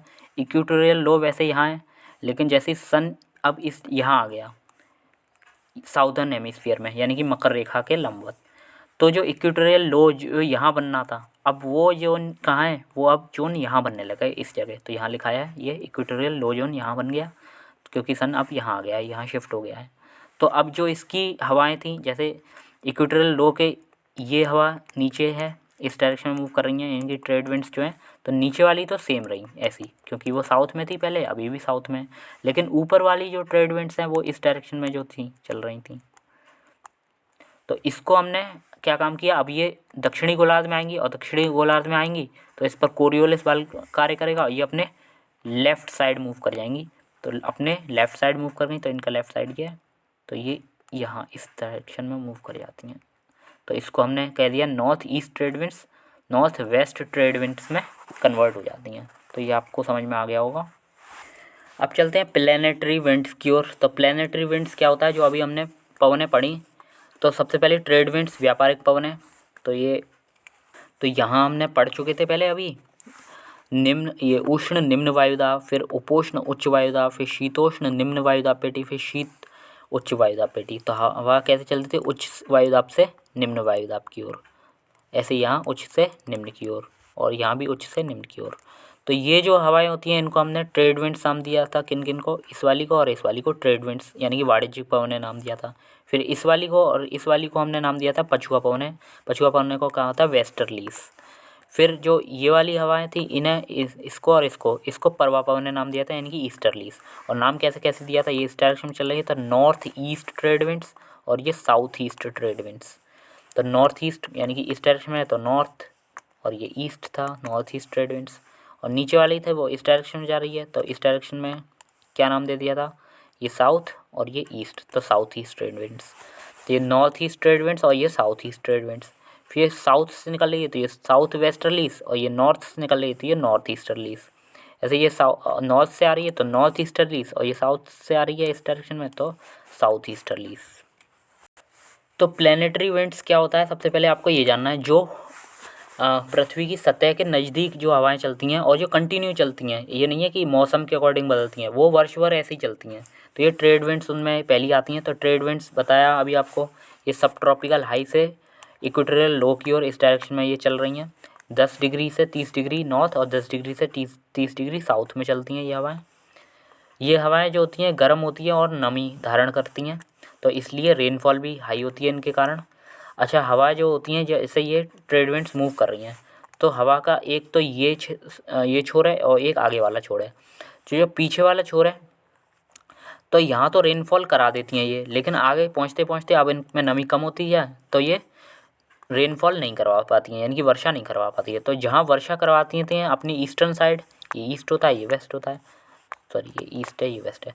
तो ईस्ट साइड जहाँ वर्षा करवा देती हैं उसको ऑन शोर कह देते हैं, और जहाँ वर्षा नहीं करवाती, ये जो क्षेत्र होता है वेस्ट वाला, इसको ऑफ शोर कह देते हैं। तो ऑन शोर में तो ये सी से लैंड की ओर चलती हैं, तभी वर्षा करवाती हैं, यानी कि सी से पानी लाई होंगी और लैंड पर छोड़ दिया, तो सी टू लैंड चलती हैं। लेकिन यहाँ ऑन शोर जहाँ ये वाला पार्ट है, यहाँ वर्षा नहीं करवाई, यहाँ लैंड से सी की ओर जा रही होती हैं, इसलिए वर्षा नहीं करवाती हैं ये।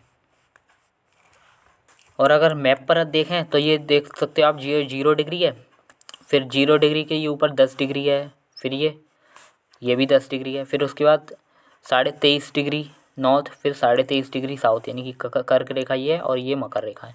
फिर उसके बाद 30 डिग्री नॉर्थ और ये 30 डिग्री साउथ। तो अभी हमने देखा था ये 30 डिग्री से 10 डिग्री की ओर, यानी कि 10 से 30 डिग्री की ओर इस तरह चलती हैं ये ट्रेड विंड्स जो हैं। तो ये नॉर्थ ईस्ट ट्रेड विंड्स हैं और ये नॉर्थ वेस्ट ट्रेड विंड्स हैं, ठीक है। सॉरी, ये साउथ वेस्ट। तो ये ट्रेड विंड्स ये तो नॉर्थ ईस्ट थी और ये जो ट्रेड विंड्स है ये साउथ ईस्ट हैं, ठीक है। डायरेक्शन आप देख लेना, आपको बताया था देखना। तो ये नॉर्थ ईस्ट ट्रेड विंड्स है और ये साउथ ईस्ट ट्रेड विंड्स हैं। तो ऑन शोर कैसे और ऑफ शोर कैसे, ये अभी बताया था।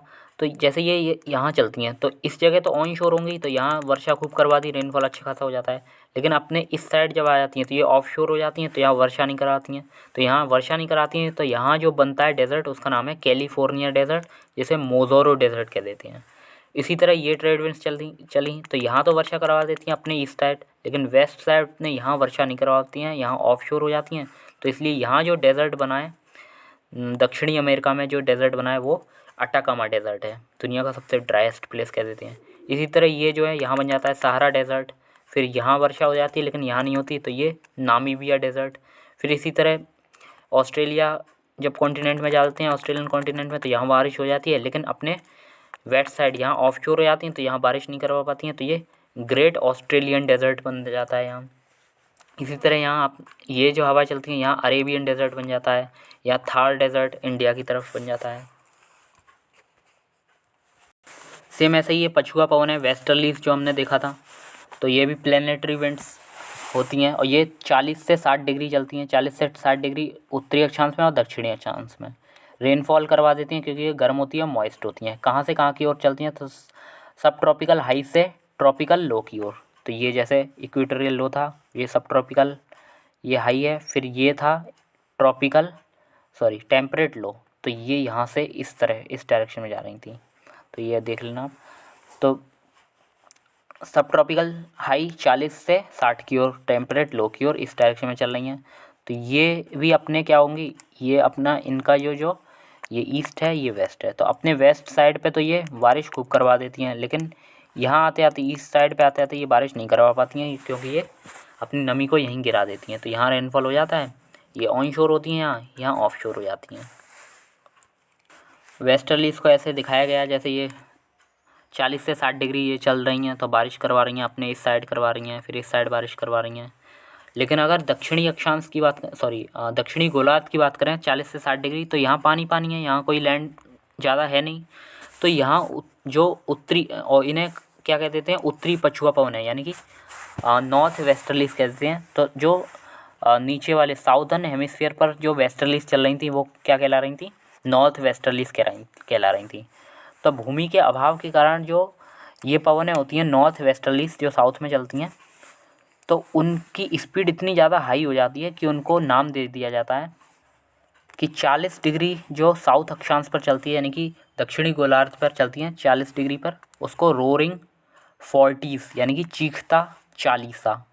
फिर 50 डिग्री साउथ जो अक्षांश पर चलती हैं तो उसको फ्यूरियस 50s यानी कि प्रचंड 50। और 60 डिग्री जो साउथ पर चलती हैं उसको शर्किंग 60s यानी कि दहाड़ता 60।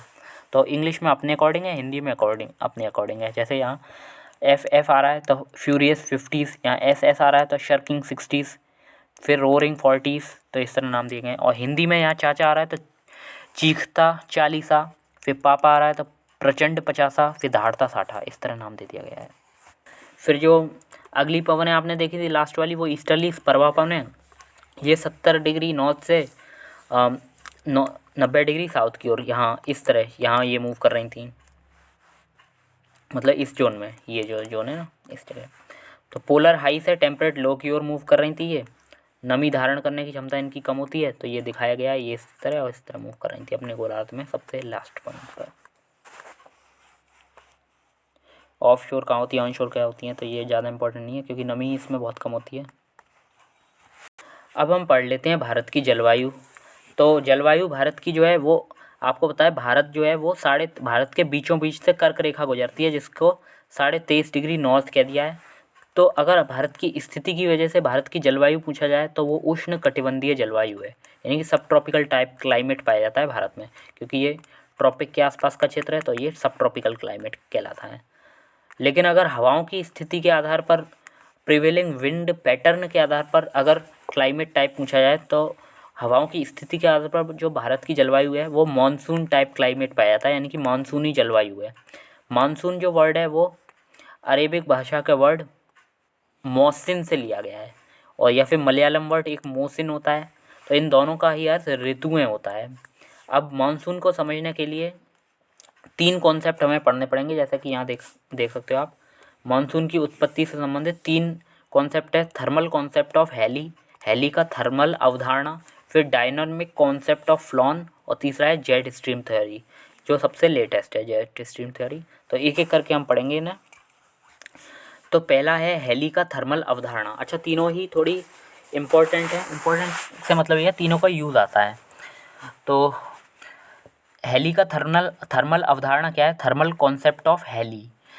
तो हेली ने तापमान के आधार पर जो मानसून है उसको डिस्क्राइब किया है। सूर्य की किरणें जहाँ पड़ती हैं वहाँ तापमान अधिक होता है। तो आपको ये पीछे बताया भी था कि 21 जून को तो 23.5 डिग्री ये नॉर्थ है, नॉर्थ पर सूर्य की किरणें लंबवत होती हैं। फिर उसके बाद यहाँ आते आते नीचे ऊपर इस तरह सन मूव करता रहता है, तो ये 0 डिग्री है। 0 डिग्री पर फिर कब आती हैं ये? 23 सितंबर को। 23 सितंबर फिर 22 दिसंबर को ये आ गई 23.5 डिग्री साउथ। फिर दोबारा 21 मार्च को ये आ गई 0 डिग्री इक्वेटर पर दोबारा लंबवत। तो लंबवत सूर्य की किरणें कब कब कैसे कैसे होती हैं, तो ये डेट भी दी गई है। 21 जून को तो ये 23.5 डिग्री नॉर्थ पर लंबवत हैं। फिर जून के बाद जुलाई, अगस्त, सितंबर, 3 महीने बाद ये सितंबर में फिर 0 डिग्री पर आ गई। फिर दिसंबर में ये कहाँ आ गई? 23.5 डिग्री साउथ पर लंबवत आ गई दिसंबर में। फिर अगेन दिसंबर का जनवरी, फरवरी, मार्च, 3 महीना दोबारा ये 0 डिग्री इक्वेटर पर लंबवत आ गई। तो इस तरह सन का जो होता है वो डायरेक्शन इस तरह चलती जाती है। सूर्य की किरणें जो होती हैं वो इस तरह मूव करती आती हैं। यहाँ ये दिखाया भी गया है सूर्य की किरणें कैसे कैसे 21 मार्च और 23 सितंबर को तो इक्वेटर पर होती हैं लंबवत, और 21 जून को 23.5 डिग्री नॉर्थ कर्क रेखा पर लंबवत होती हैं, और 22 दिसंबर को 23.5 डिग्री साउथ पर लंबवत होती हैं। अब 21 जून की बात कर रहे हैं हम। 21 जून को 23.5 डिग्री नॉर्थ, यानी कि अगर हम ये ग्लोब बनाएं अपना, तो ये हो गया 0 डिग्री और ये हो गया 23.5 डिग्री। 23.5 डिग्री नॉर्थ जो अक्षांश होता है, जिसको सब ट्रॉपिकल जोन कह सकते हैं, तो सब ट्रॉपिकल, इसको कर्क रेखा पर जब सूर्य लंबवत है, सूर्य यहाँ आ गया है, तब क्या होगा? तो सूर्य जो होता है 23.5 डिग्री नॉर्थ पर जब लंबवत आ जाता है तो प्रेशर इसका कैसा होता है, वायुदाब ढलान कैसा होता है, लैंड टू सी की ओर चलने लगती हैं हवाएं, और विंड वायु दिशा साउथ टू नॉर्थ चलती हैं। ये ट्रेड विंड्स की बात हो रही है। जैसे हमने ये देखा था, ये ग्लोब है सपोज़, ये है हमारा इक्वेटोरियल लो और ये है सब ट्रॉपिकल हाई। तो लो से हाई की ओर इस तरह हमारी जो हवाएं थी वो चल रही थी। तो ये साउथ से नॉर्थ की ओर चल रही हैं, ये साउथ है, ये नॉर्थ, साउथ से नॉर्थ की ओर डायरेक्शन में मूव कर रही हैं, और वायुदाब ढलान सी से लैंड की ओर, तो सी से लैंड की ओर ये चल रही हैं। तो आगे देख लेते हैं पहले। तो हेली ने अपना मानसून का सिद्धांत को किस तरह दिया भारत के रेस्पेक्ट में? समर में, यानी कि गर्मियों में आपने देखा कि कर्क रेखा जो होती है वो 23.5 डिग्री नॉर्थ जो होती है वो भारत के बीचों बीच से होकर गुजर रही है ये। फिर नीचे जो है सन जो है सूर्य वो 23.5 डिग्री पर ये आ गया लंबवत, अभी देखा आपने। तो आपको देखना कि जैसे सूर्य की किरणें, ये सूर्य की किरणें लंबवत हो जाती हैं 23.5 डिग्री नॉर्थ पर। कब होती हैं? ये जून की बात कर रहे हैं। तो यहाँ ये लैंड है इस जगह इंडिया में। तो लैंड जो होती है यानी कि भूमि सॉलिड होती है, और सॉलिड की स्पेसिफिक हीट कैपेसिटी कम होती है। इस कारण से ये जल्दी गर्म हो जाती है और जल्दी ही ठंडी हो जाती है। तो जब सूर्य की किरणें लंबवत हो जाती हैं 23.5 डिग्री पर जून में, तो समर में क्या होता है, यहाँ टेम्परेचर ज़्यादा हो जाता है, और टेम्परेचर जहाँ ज़्यादा होता है वहाँ प्रेशर कम होता है, यानी कि भूमि जल्दी ही गर्म हो जाती है, और जल्दी गर्म होने की वजह से प्रेशर यहाँ कम हो जाता है। वहीं दूसरी ओर अरब सागर में यहाँ ओशन है, यहाँ पानी है इस जगह। तो यहाँ क्या होता है, यहाँ टेम्परेचर इतनी जल्दी राइज नहीं कर पाता, क्योंकि लैंड है, लैंड की स्पेसिफिक हीट कैपेसिटी क्या होती है, कम होती है, तो ये जल्दी गर्म हो गया। और ये इतनी जल्दी गर्म नहीं हो पाता, ये ठंडा ही बना रहता है, टेम्परेचर इसका कम रहता है। तो यहाँ टेम्परेचर ज़्यादा होने की वजह से लैंड में प्रेशर कम हो जाता है। हाँ, फिर जो यहाँ जो पानी होता है, यहाँ जल है, तो यहाँ टेम्परेचर कम होता है तो यहाँ प्रेशर ज़्यादा होता है, और लैंड पर प्रेशर कम होता है। तो ज़्यादा प्रेशर से कम प्रेशर की ओर ये हवाएं चलने लगती हैं, और यही यहाँ से पानी उठा लाती हैं, यहाँ वर्षा करवा देती हैं, मानसून का रूप यानी कि साउथ वेस्ट मानसून का कारण बनती है ये। साउथ वेस्ट मानसून यानी कि समर मानसून, समर मानसून यानी कि गर्मियों में जो मानसून आता है तो उसको बताया गया है यहाँ।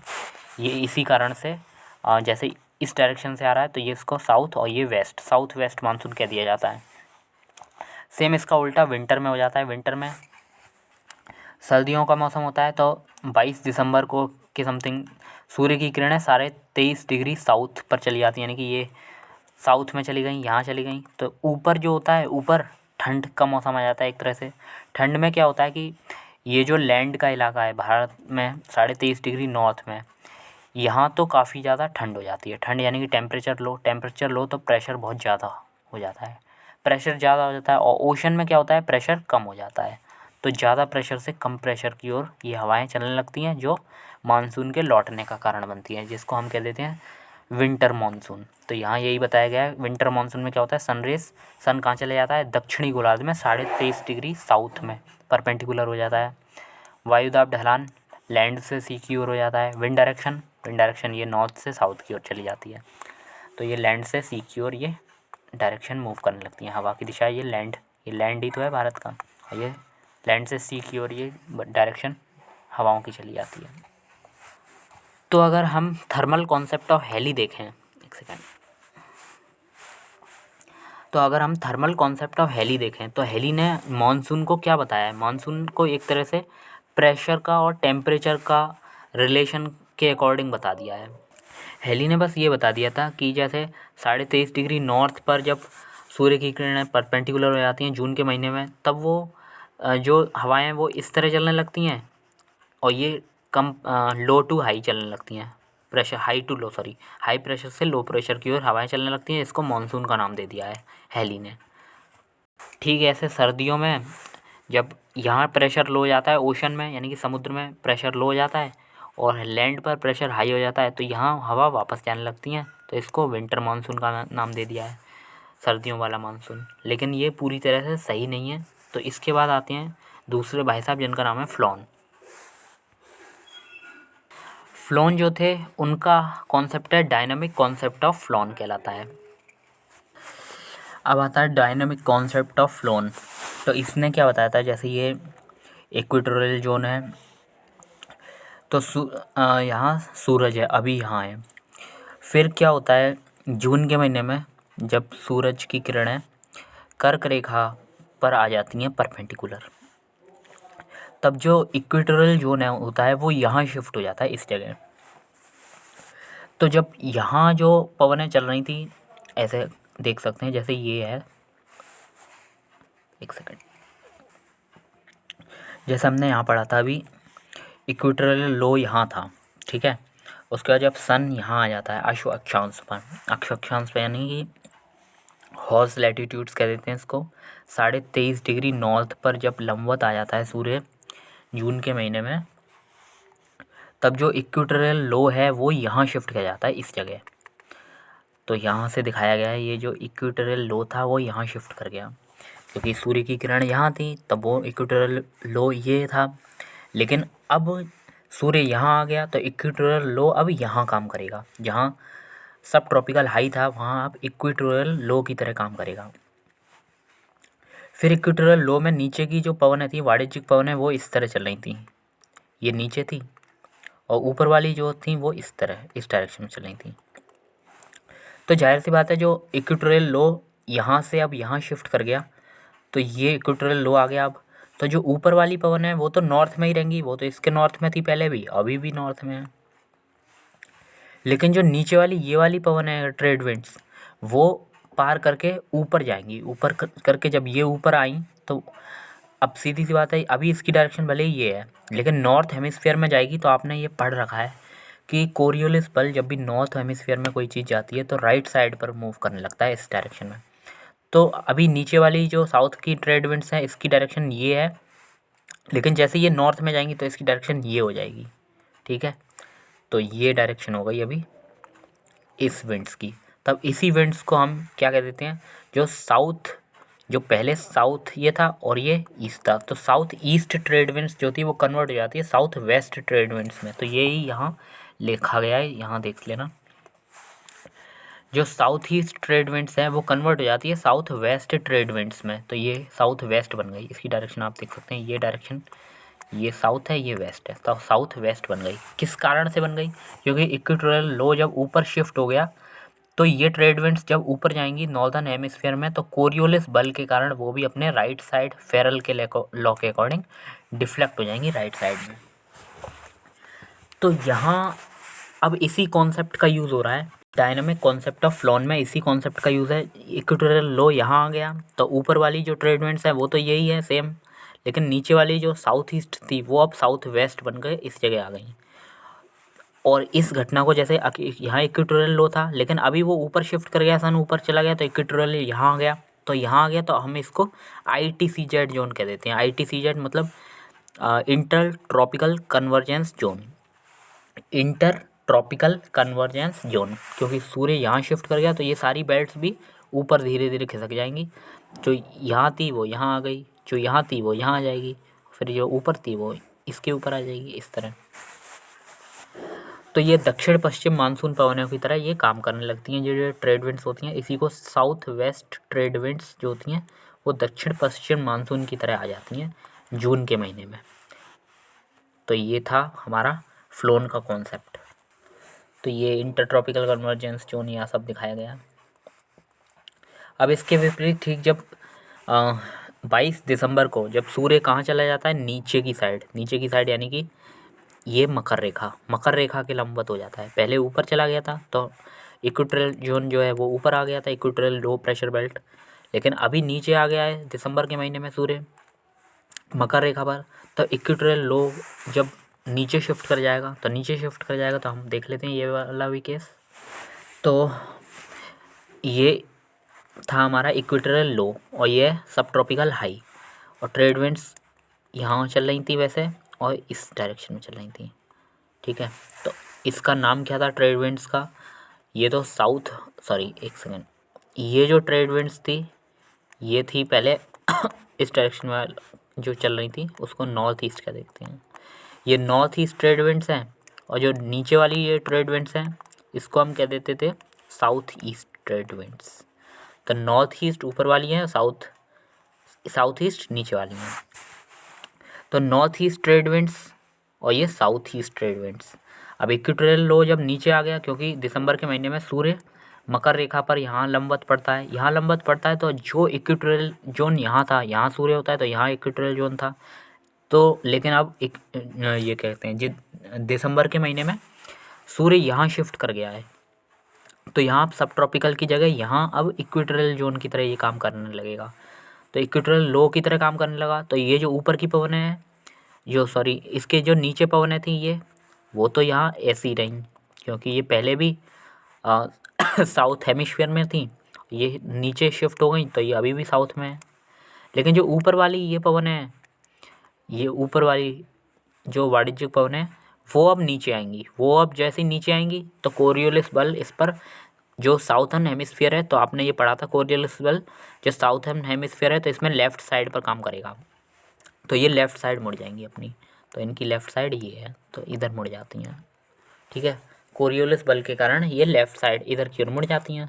तो ये जो ऊपर वाली है वो इस साइड ऐसे करके मुड़ जाएंगी। तो ये वाली जो ट्रेड विंड्स चल रही हैं तो ये नीचे आके इस तरह यहाँ मुड़ जाएंगी। तो इसी को हम कह देते हैं विंटर वाला मानसून, जिसको यहाँ दिखाया गया है 22 दिसंबर को। ये इक्वेटोरियल जोन वैसे यहाँ होता है, लेकिन वो अब यहाँ शिफ्ट कर गया है, यहाँ शिफ्ट कर गया है, तो इसकी ट्रेड विंड नीचे वाली तो सेम ऐसे ही रही, लेकिन ऊपर वाली जो इस डायरेक्शन में चलनी थी वो अब फेरल के लॉ के अकॉर्डिंग कोरियोलिस बल के कारण वो अपने लेफ़्ट साइड इस तरह डिफ्लेक्ट हो गई। तो यही जो मानसून का कारण बनता है north east monsoon.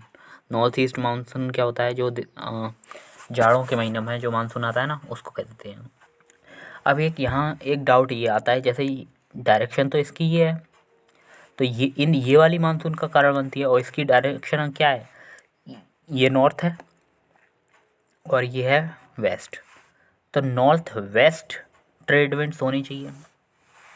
North west trade winds के कारण इसका मानसून का कारण नॉर्थ वेस्ट ट्रेड विंड्स होनी चाहिए। लेकिन भारत में क्या होता है, विंटर में north east trade winds north west trade winds में बदल जाती है। ये बात सही है, जो नॉर्थ ईस्ट थी ट्रेड विंड्स वो नॉर्थ वेस्ट ट्रेड विंड्स में बदल गई।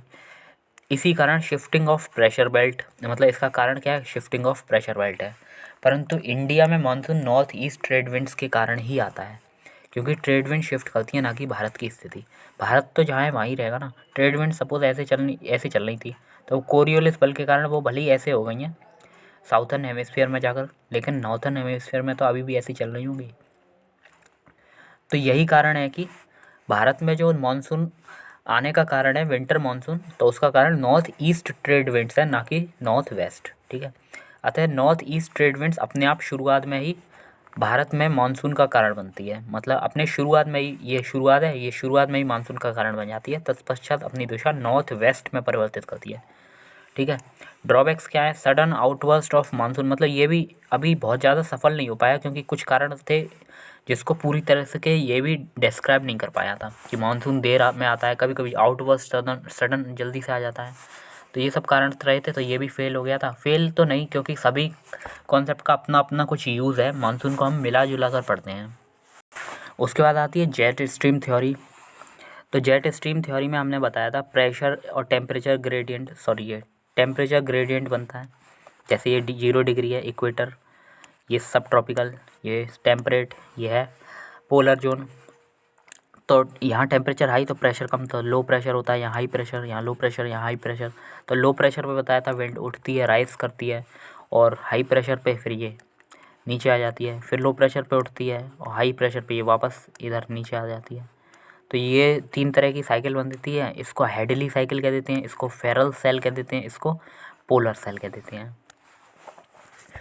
तो ये जेट कब बनती हैं, तो जब दो अपोजिट और कॉन्ट्रास्टिंग एयर मासेस मिलते हैं। जैसे ये ऊपर उठी थी हवा, ऊपर उठने के बाद ये ऐसे आई, और इधर से ये ऊपर उठी थी, ये ऐसे आई। तो ये देख रहे हो, ये जो दो अपोजिट और कॉन्ट्रास्टिंग एयर मासेस मिल रहे हैं, तो जहाँ ये मिल रहे हैं वहाँ इस जगह, तो ये ये जेट स्ट्रीम का रूप ले लेती हैं। मतलब एक हवा यहाँ से आ रही है, एक हवा यहाँ से आ रही है, तो अपोजिट डायरेक्शन से आ रही है, तो ये बहुत ज़्यादा तेज़ी से चलने वाली हवाएं बन जाती हैं, जिसको हम सब ट्रॉपिकल जेट के नाम से जानते हैं। ऐसे ही यहाँ देखो आप, ये इस डायरेक्शन में जा रही है, ये इस डायरेक्शन में जा रही है, तो यहाँ भी ये जब अपोजिट और कॉन्ट्रास्टिंग एयर मासेस मिलती है, तो ये भी एक जेट स्ट्रीम है, और इसको हम पोलर जेट का नाम दे देते हैं। और यहाँ इस तरह ग्रेडियंट क्यों बनाया हमने, ये क्योंकि आपको पता है क्षोभमंडल की ऊंचाई ध्रुवों पर आते आते कम होती जाती है, इसलिए हमने ये ग्रेडियंट बनाया है। टेम्परेचर ग्रेडियंट यानी कि ताप ढाल अंतर के कारण हमने ये इसको ऊपर से नीचे बनाया है। अब आते हैं आगे। अब इसी को हमने इस तरह यहाँ दिखा सकते हैं, जैसे ये यहाँ से ऊपर, ये तो लेटरल व्यू है, ये वाला लेटरल व्यू। अगर सही से समझे तो ये इक्वेटोरियल लो से ये हवा ऊपर उठ रही हैं, फिर यहाँ नीचे जा रही हैं इस डायरेक्शन में जाकर ये, फिर तो ये हेडली सेल है, फिर ये फेरल सेल बन गया, फिर लास्ट में ये पोलर सेल बन गया। तो यहाँ इस तरह हम देख सकते हैं जेट स्ट्रीम्स का कारण यहाँ जो बनता है वो हेडली सेल और फेरल सेल जो है वहाँ पर बनती हैं ट्रॉपिकल जेट, और पोलर सेल और फेरल सेल पर बनती है पोलर जेट। तो जेट स्ट्रीम को हमने कैसे देखा, तो ये जेट स्ट्रीम को तेज़ी से चलने वाली हवा की धारा के रूप में परिभाषित किया जाता है। आमतौर पर कई हज़ार मील तक लंबी और चौड़ी होती है, लेकिन अपेक्षाकृत पतली होती हैं ये। वे पृथ्वी के वायुमंडल के ऊपरी सतहों पर ट्रोपोस्फीयर में, अच्छा ये जैसे हमने प्लानिटरी विंड्स में पढ़ा था, जो ट्रेड विंड्स हैं वेस्टर्लीज और ईस्टर्लीज, ये तो पृथ्वी की सतह पर चल रही थी, लेकिन जो हम अभी जेट स्ट्रीम पढ़ रहे हैं ये वायुमंडल की ऊपरी सतह ट्रोपोस्पोज जिसे कहते हैं उसमें चलती हैं। ये क्षोभमंडल तथा समताप मंडल की सीमा पर चलती हैं, ये यानी कि काफ़ी ऊंचाई पर चलती हैं। जेट स्ट्रीम महत्वपूर्ण है क्योंकि ये दुनिया भर के मौसम के पैटर्न में योगदान देती है, मानसून वगैरह में ये योगदान देती है। जैसे मौसम वैज्ञानिकों को उनकी स्थिति के आधार पर मौसम का पूर्वानुमान लगाने में मदद मिलती है जेट स्ट्रीम की मदद से। आमतौर पर सतह से 7 से 14 किलोमीटर ऊंचाई के बीच ये जेट स्ट्रीम मौजूद होती हैं। यह एक जगह और दूसरी जगह हवा के दबाव, तापमान और नमी के अंतर से प्रेरित होती हैं। तापमान में अंतर जितना अधिक होगा, जेट स्ट्रीम के अंतर हवा का वेग उतना ही अधिक होगा। अब उत्पत्ति के बारे में बताया गया कि जेट स्ट्रीम की उत्पत्ति सामान्य भूमध्य रेखा से ध्रुव उत्तर दक्षिण स्थायी अस्थायी ताप ढाल से जुड़ी है। यानी कि ताप ढाल के कारण होता है। जैसे कि हमने देखा ताप ढाल अभी भी यहाँ नीचे देख रहे हैं, ये टेम्परेचर ग्रेडियंट बनाया है, यहाँ टेम्परेचर ज़्यादा से कम की ओर ये ढाल जाता जा रहा है, तो इसी कारण से ये जेट स्ट्रीम का निर्माण हो रहा है, जो कि उत्पत्ति सामान्य भूमध्य रेखा से ध्रुव की ओर अस्थायी ताप ढाल जो दिखाया गया है उसके कारण। ताप ढाल के एक मजबूत वेस्टर्लीज घटक को प्रेरित करता है, जहाँ अस्थायी ढाल विशेष रूप से मजबूत होता है। तो ये कुछ नहीं देखना ज़्यादा, हमें बस जेट स्ट्रीम देखना था, वो निर्माण कैसे हो रहा था। अब दो तरह की जेट स्ट्रीम अभी हमने पढ़ी, एक तो सब ट्रॉपिकल यहाँ बनती है हैडली और फेरल सेल के बीच, और दूसरी जेट स्ट्रीम जो बनती है वो बनती है ये पोलर सेल और फेरल सेल के बीच में, ये पोलर जेट बनती है। अब इसको थोड़ा थोड़ा देख लेते हैं। जो ध्रुवीय जेट स्ट्रीम है उसके बारे में वैसे जानना नहीं है, फिर भी थोड़ा सा देख लेते हैं। ये पूर्व से पश्चिम की ओर, अच्छा जेट स्ट्रीम जितनी भी होती है ना, वो पूरब से हमेशा इस तरह मूव करती हैं पूरब, और वो ऐसे सीधी डायरेक्शन में नहीं जाती हैं, वो कुछ इस तरह जाती हैं। अब वो इस तरह कैसे जाती हैं वो हम आगे देखने वाले हैं। अभी पहले जेट स्ट्रीम में ध्रुवीय जेट स्ट्रीम पढ़ने वाले हैं। तो ध्रुवीय जेट प्रवाह पश्चिम से पूर्व की ओर चलने वाली एक ठंडी तीव्र वेग वाली वायुधारा है। इसकी उत्पत्ति ध्रुवीय वाताग्र के ऊपर दोनों ओर तापमान में अंतर के कारण उत्पन्न ताप प्रवणता के परिणाम स्वरूप होती है। मतलब ध्रुवीय वाताग्र मतलब जहाँ दो अपोजिट और कॉन्ट्रास्टिंग एयर मासेस मिल रहे थे ना, तो उनके कारण उसको ध्रुवीय वाताग्र बोल देते हैं। कन्वर्जेंस जोन बिटवीन 40 से 60 डिग्री में पाई जाती है। ध्रुवीय वाताग्र के उष्ण कटिबंधीय क्षेत्र की ओर अधिक तापमान और ध्रुवीय क्षेत्र की ओर कम तापमान की स्थिति पाई जाती है। ये तो पता ही है कि उष्ण कटिबंधीय क्षेत्र की ओर जैसे ये है फेरल सेल, इधर की ओर कम तापमान और इधर की ज़्यादा तापमान है और इधर ध्रुवों की ओर कम तापमान वाली स्थिति पाई जा रही है। ठीक है, तो यही बताया गया कि ध्रुवीय वाताग्र के उष्ण कटिबंधीय क्षेत्र की ओर अधिक तापमान और ध्रुवीय क्षेत्र की ओर कम तापमान की स्थिति पाई जाती है। इसी के कारण तीव्र वेग वाली वायु प्रवाह विकसित हो जाती है। कोरियोलिस बल के कारण दिशा क्या हो जाती है, पूर्व की ओर हो जाती है। ध्रुवीय जेट प्रवाह एक वैश्विक जेट वायुधारा है और यह वर्ष भर बनी रहती है, लेकिन शीतकाल में ये ज़्यादा सक्रिय और विस्तार हो जाता है इसका। तो ये बताया गया था। ये यहाँ से पोलर सेल था और ये कौन सा सेल था, ऊपर से देख लेना एक बार, एक सेकंड, ये था फेरल सेल। तो पोलर सेल और फेरल सेल के बीच बनती है ये ध्रुवीय जेट स्ट्रीम। तो हमने अभी देखा जो ध्रुवीय जेट स्ट्रीम ये 40 से 60 डिग्री तक ये इस जगह चल रही थी ये। अब आगे आते हैं हम सब ट्रॉपिकल वेस्टर्ली जेट स्ट्रीम। सब ट्रॉपिकल वेस्टर्ली जेट स्ट्रीम कैसी होती है देख लेते हैं। ये 30 से 35 डिग्री के मध्य चलती है। ठंडी तीव्र वेग की ओर ठंडी तीव्र वेग वाली जेट वायुधारा है। पश्चिम से पूर्व दिशा होती है इसकी, संपूर्ण ग्लोब पर प्रवाहित होती है। शीतकाल में वही ज़्यादा चलने लगती है, ज़्यादातर प्रबलता हो जाती है इसकी। यहाँ बताया गया उपोष्ण पछुआ जेट वायुधारा की उत्पत्ति या विकास का कारण हैडली और फेरल सेल के अभिसरण से और इसके शीर्ष भाग में वायु के दबाव के कारण उत्पन्न दाब प्रवणता। कोरियोलिस बल के कारण वही दिशा पश्चिम से पूर्व हो जाती है। और भारत में मानसून जो होता है उसमें ये महत्वपूर्ण योगदान देती है। उत्पत्ति में सहायक तो नहीं होती, क्योंकि जब तक ये बनी रहती है तब तक मानसून का अवरोध ही करती है, तब तक मानसून नहीं आ पाता। जब तक ये थोड़ी कम प्रबल होती है, सर्दियों का मौसम ज़्यादा है तो ये कम प्रबल हो जाती है, अभी हम पढ़ने वाले हैं ये भी, तब उस मानसून आता है। तो जेट स्ट्रीम के बारे में जान लो, फिर हम मानसून सही से पढ़ेंगे। फिर जो तीसरी तरह की जेट स्ट्रीम है वो उष्ण कटिबंधीय पूर्वी जेट स्ट्रीम, जिसको ट्रॉपिकल ईस्टर्लीज कह देते हैं। ट्रॉपिकल ईस्टर्लीज मतलब पूर्वी जेट स्ट्रीम, और पूर्वी ट्रॉपिकल यानी कि उष्ण कटिबंधीय। ये मानसून में बहुत ज़्यादा सहायक होती है, ये हेल्पफुल होती है मानसून में, तो ये याद रखना है। अब कैसे हेल्पफुल होती है वो हम मानसून में पढ़ेंगे अभी।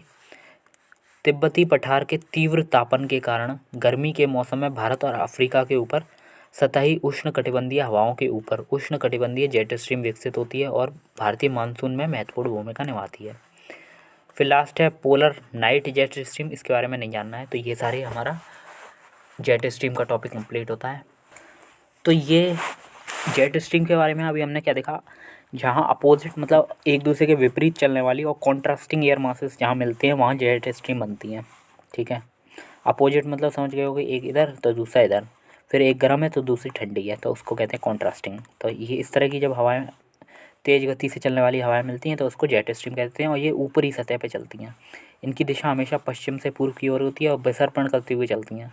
अब कैसे ये, तो ये देख लेते हैं सबसे पहले।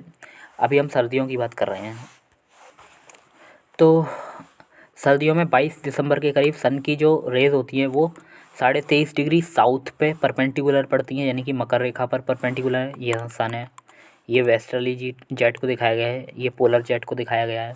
नॉर्दर्न हेमिस्फीयर में विंटर है, क्योंकि सूर्य अभी इस जगह है, तो यहाँ तो नीचे साउदर्न हेमिस्फीयर में समर है और ऊपर जो है वो विंटर है।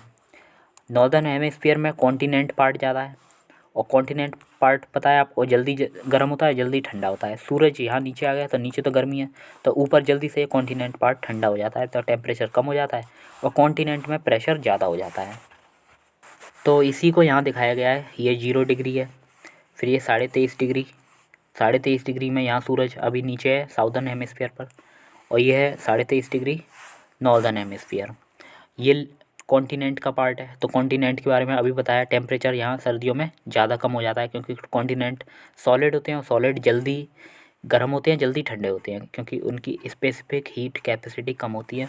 तो जल्दी गर्म जल्दी ठंडे हो गए, ठंडे यानी कि टेम्परेचर कम तो प्रेशर ज़्यादा। यहाँ भी कॉन्टिनेंट है तो ये प्रेशर ज़्यादा, लेकिन इस जगह प्रेशर कम हो जाता है क्योंकि यहाँ ओशन है। तो जेट स्ट्रीम क्या होती हैं, जेट स्ट्रीम जहाँ कम ज़्यादा प्रेशर है वहाँ की ओर घुसा आती हैं, और फिर जहाँ कम प्रेशर है वहाँ पीछे हट जाती हैं, फिर ज़्यादा प्रेशर ये घुसाई, फिर ये ऊपर नीचे इस तरह होता रहता है। तो जेट स्ट्रीम ऊपर नीचे इस तरह मूव करती हैं। यहाँ ये दिखाया भी गया है, ऊपर की ओर काफ़ी ठंडा इलाका हो जाता है क्योंकि सूरज तो अभी साउदर्न हेमिस्फीयर पर था। तो जो कोल्ड पोलर एयर होती है वो पोलर व्हीर्ल का निर्माण करती है, यानी कि जेट स्ट्रीम बिगिंस टू अंडुलेट। ये है ना, वार्म ट्रॉपिकल एयर में घुसने का प्रयास करती है इस तरह। लगभग 30 डिग्री तक ये वार्म ट्रॉपिकल एयर नीचे रहता है, और 30 डिग्री से उसके बाद पोलर एयर 30 डिग्री तक ये लगभग घुस जाती हैं। Rossby waves begin to form, Rossby waves बनने लगती है धीरे धीरे। ये जैसे ही टेम्परेचर कम होता जाता है वैसे ये घुसना प्रारंभ कर देती हैं, क्योंकि प्रेशर ज़्यादा हो जाता है। तो वार्म रीजन में ये घुसने का काम करती हैं। फिर waves develop and cold air occupies trough of low pressure. तो लो प्रेशर में घुसती हैं जल्दी जल्दी ट्रो बनाते हुए। तो ये जो कोल्ड एयर थी ऊपर की पोलर, तो ये कॉन्टिनेंट वाले पार्ट में इस तरह ये नीचे आ जाती है। वार्म ट्रॉपिकल एयर वाले एरिया में ये बनाती है, ट्रो बना देती है। अच्छा वार्म, ये वैसे कोल्ड पोलर एयर जब यहाँ आ जाती है तो यहाँ भी ठंडा इलाका कर देगी। ठीक है, उसके बाद क्या होता है, वेव्स आर पिंच्ड ऑफ, फिर ये धीरे धीरे इस तरह रूप ले लेती है। तो ये घुस आती है, मतलब इस तरह दिखाया गया कि ये कैसे आ रही हैं नीचे। तो वार्म ट्रॉपिकल एरिया में घुस के ये ट्रो बना रही थी, तो ये धीरे धीरे कॉन्टिनेंट्स में घुस आती हैं। कॉन्टिनेंट में घुसने का मतलब ये लगभग 30 से 35 डिग्री नॉर्थ तक ये नीचे आ जाती हैं, काफ़ी नीचे आ जाती हैं। फिर नीचे आके ये विंटर में क्या होता है कि वेस्टर्ली जब इस डायरेक्शन में चल रही होती है तो चलते हुए बीच में ये तिब्बत का पठार आता है। तो तिब्बत का पठार इसको 2 भागों में बांट देता है, ये ऊपर एक नीचे। और ऊपर और नीचे ये ठंडी होती हैं हवा जो होती हैं, तो प्रेशर इनका टेम्परेचर बहुत कम होता है। इन हवाओं का टेम्परेचर बहुत कम होता है, टेम्परेचर कम होने की वजह से प्रेशर ये बहुत ज़्यादा हो जाता है। तो ये हाई प्रेशर कंडीशन यहाँ क्रिएट कर देती हैं, क्योंकि ठंडी होती हैं, तो ठंडी होने की वजह से ये हाई प्रेशर जोन यहाँ क्रिएट कर दिया है इस समय। हाई प्रेशर जोन जब भी होता है तो वो एंटी साइक्लोनिक सर्कुलेशन कहलाता है, क्योंकि साइक्लोन वहाँ होते हैं जहाँ लो प्रेशर होता है। तो यहाँ हाई प्रेशर की वजह से यहाँ एंटी साइक्लोनिक सर्कुलेशन आ गया है, जिससे कि यहाँ अब मानसून का आना तो कैसे भी नहीं हो सकता है, क्योंकि यहाँ हाई प्रेशर है। और हाई प्रेशर पे तो जब तक यहाँ लो प्रेशर क्रिएट नहीं होगा तब तक हाई से लो की ओर विंड नहीं आ पाएगी। तो कहते हैं जब तक ये नीचे सूर्य रहता है, नीचे यानी कि मकर रेखा में, यहाँ जब तक सूर्य रहेगा तब तक मानसून नहीं आ पाएगा, क्योंकि यहाँ ये कौन सी वेव्स थी, ये वेस्टर्लीज। कौन सी वेस्टर्लीज, तो ये आपको याद होना चाहिए। वेस्टर्लीज जेट स्ट्रीम जो थी, वेस्टर्ली जेट, उनका प्रभाव की वजह से यहाँ मानसून अभी सर्दियों में नहीं आ पाता है। लेकिन समर में क्या होता है, समर में जैसे ही अब ITCZ जो होता है इंटर ट्रॉपिकल कन्वर्जेंस जोन, आपको बताया था इक्वेटोरियल पहले 0 पे होता था, लेकिन फिर वो गर्मियों में सूर्य जब कर्क रेखा 23.5 डिग्री नॉर्थ पर आ जाता है तो ITCZ ऊपर की ओर खिसक जाता है। तो यहाँ क्या होता है, अब तिब्बत का पठार जो है वो गर्म होना स्टार्ट हो जाता है, तो ये एरिया वार्म होने लगता है। तो जो जेट स्ट्रीम थी वेस्टर्ली जेट, वो ऊपर की ओर बढ़ने लगती है। जैसे ये ऊपर की ओर बढ़ेगी तो वैसे ही यहाँ, अब पहले ये ठंडा था तो अब पहले की अपेक्षा ये वार्म होने लगेगा। ये तिब्बत का पठार जो है वो वार्म होने लगेगा, यानी कि गर्म होने लगेगा। तो प्रेशर क्या होगा, प्रेशर कम होने लगेगा, और जैसे ही यहाँ प्रेशर कम होगा, लो प्रेशर जोन क्रिएट होगा, वैसे ही यहाँ मानसून आ जाएगा। गर्मियों में मानसून को से आता है ये, तो इसको एक देख लेते हैं हम। ये दिखाया गया है भारत में मानसून का प्रवेश ऊपर इस तरह दिखाया गया है, क्योंकि ये जेट स्ट्रीम जो थी वो ऊपर चली गई समर में, तो ये जेट स्ट्रीम ऊपर चली जाती हैं और विंटर में ये ज़्यादा आ जाता है नीचे तक।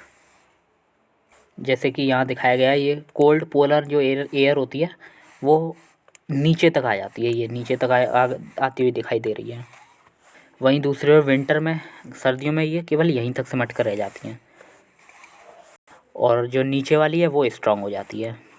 ठीक है, अब हमने एक तरह की जेट स्ट्रीम और पढ़ी थी अभी, ईस्टर्लीज। तो ईस्टर्ली जेट स्ट्रीम कैसे बनती है, तो तिब्बत प्लेट्यू जो होता है उस पर बहुत ज़्यादा प्रेशर आ जाता है गर्मियों में। ठीक है, अब टेम्परेचर उसका ज़्यादा हो जाता है, तो टेम्परेचर ज़्यादा होने की वजह से प्रेशर कम हो जाता है। प्रेशर कम होगा तो हवाएं उठेंगी, और हवाएं उठ के फिर वो इस तरह लौट आती हैं यहाँ, जो ईस्टर्ली जेट स्ट्रीम का फॉर्म करती हैं, मतलब निर्माण करती हैं ईस्टर्ली जेट स्ट्रीम का, और मानसून को भी ये सपोर्ट करती हैं। तो ये ईस्टर्ली जेट स्ट्रीम कहलाती हैं। यहाँ से ये दिखाया भी गया है कि effect of jet stream on monsoon पर कैसे प्रभाव होता है इन जेट स्ट्रीम्स का। तो यहाँ से देख लेते हैं, ये चीज़ इंपॉर्टेंट है, क्योंकि हम मानसून पढ़ रहे हैं। तो मानसून में जो जेट स्ट्रीम अभी हमने इतनी देर से पढ़ रहे हैं, तो मानसून में इसका क्या यूज़ है। तो सर्दियों में ऐसा होता है कि एशिया के ऊपरी हवाओं के रूप में वेस्टर्ली जेट स्ट्रीम उपोष्ण जेट धारा तैनात रहती है। तो सर्दियों में आपने देखा था कि जेट स्ट्रीम तैनात रहती है। तिब्बती हिमालय अवरोध के कारण ये 2 शाखाओं में विभाजित हो जाती है।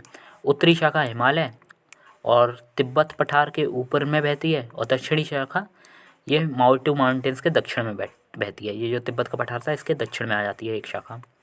गर्मियों के दौरान जब सूर्य कर्क रेखा के लंबवत होता है, कर्क रेखा पे आ जाता है, तो ध्रुवीय सतह का उच्च दाब कमज़ोर हो जाता है।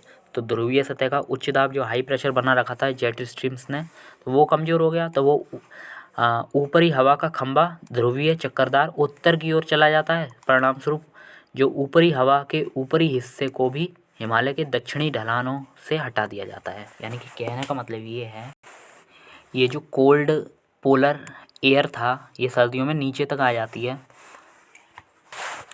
तो ये जेट स्ट्रीम का फॉर्म लेती है। ये जेट स्ट्रीम नीचे तक आ गई है, और यहाँ हाई प्रेशर जोन, यहाँ तिब्बत प्लेट्यू से ये एक धारा तो ऊपर चली गई है और एक नीचे चली गई थी।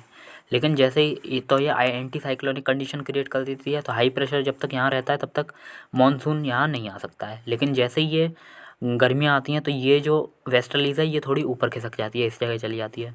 तो इसकी जो 2 भागों में बाइफरकेट हो रही थी ये भी नहीं होती अब, तो ये केवल ऊपर से ही निकल जाती है, तिब्बत प्लेट्यू के ऊपर से ही निकल गई। तो नीचे यहाँ जो हाई प्रेशर जोन था वो अब क्रिएट नहीं हो पाता है, तो लो प्रेशर जोन क्रिएट हो जाता है, तो इसलिए यहाँ मानसून का प्रवेश हो जाता है।